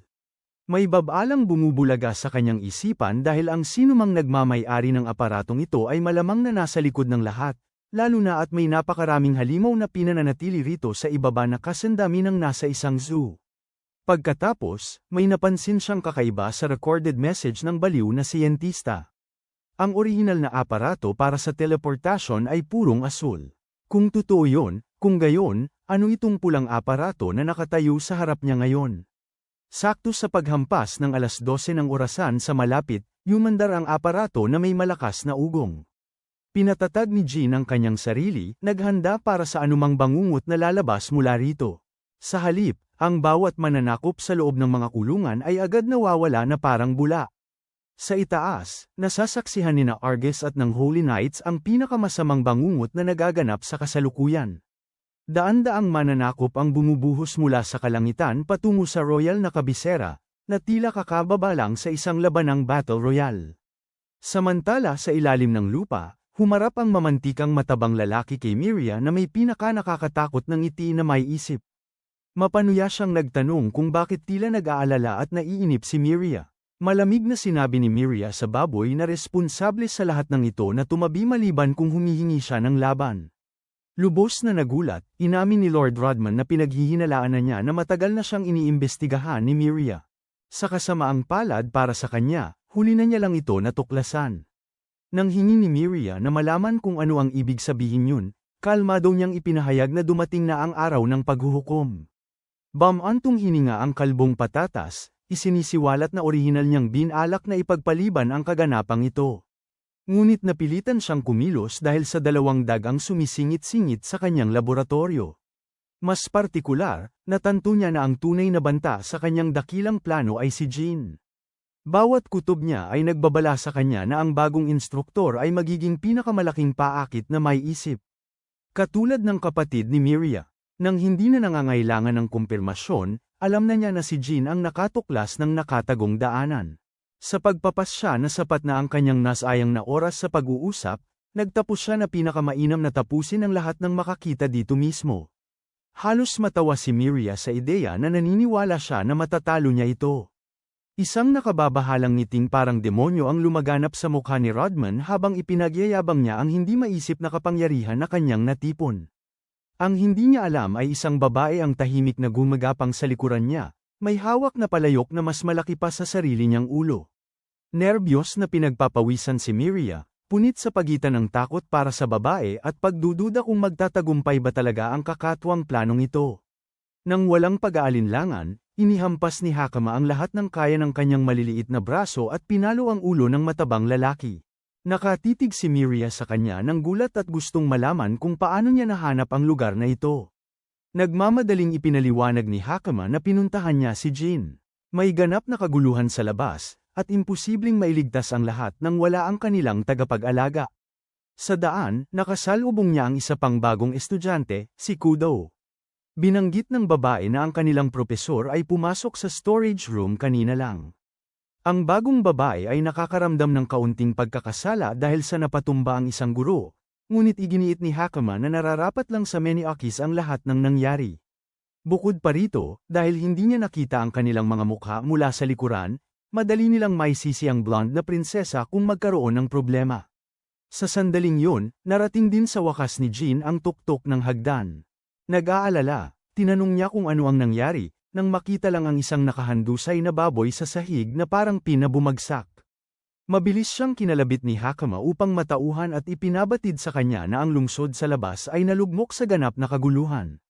Hindi siya nagulat man lang, dahil alam na niya na mayroon lamang isang patutunguhan kung saan maaaring ipinadala ang mga mananakop ng lab. Namutla si Miria nang mapagtanto niya, at ang 3 sa kanila ay nagmadaling lumabas nang hindi nagsasayang ng kahit isang segundo. Nagngangalit ang apoy sa buong lungsod, at halos kalahati nito ay giba na.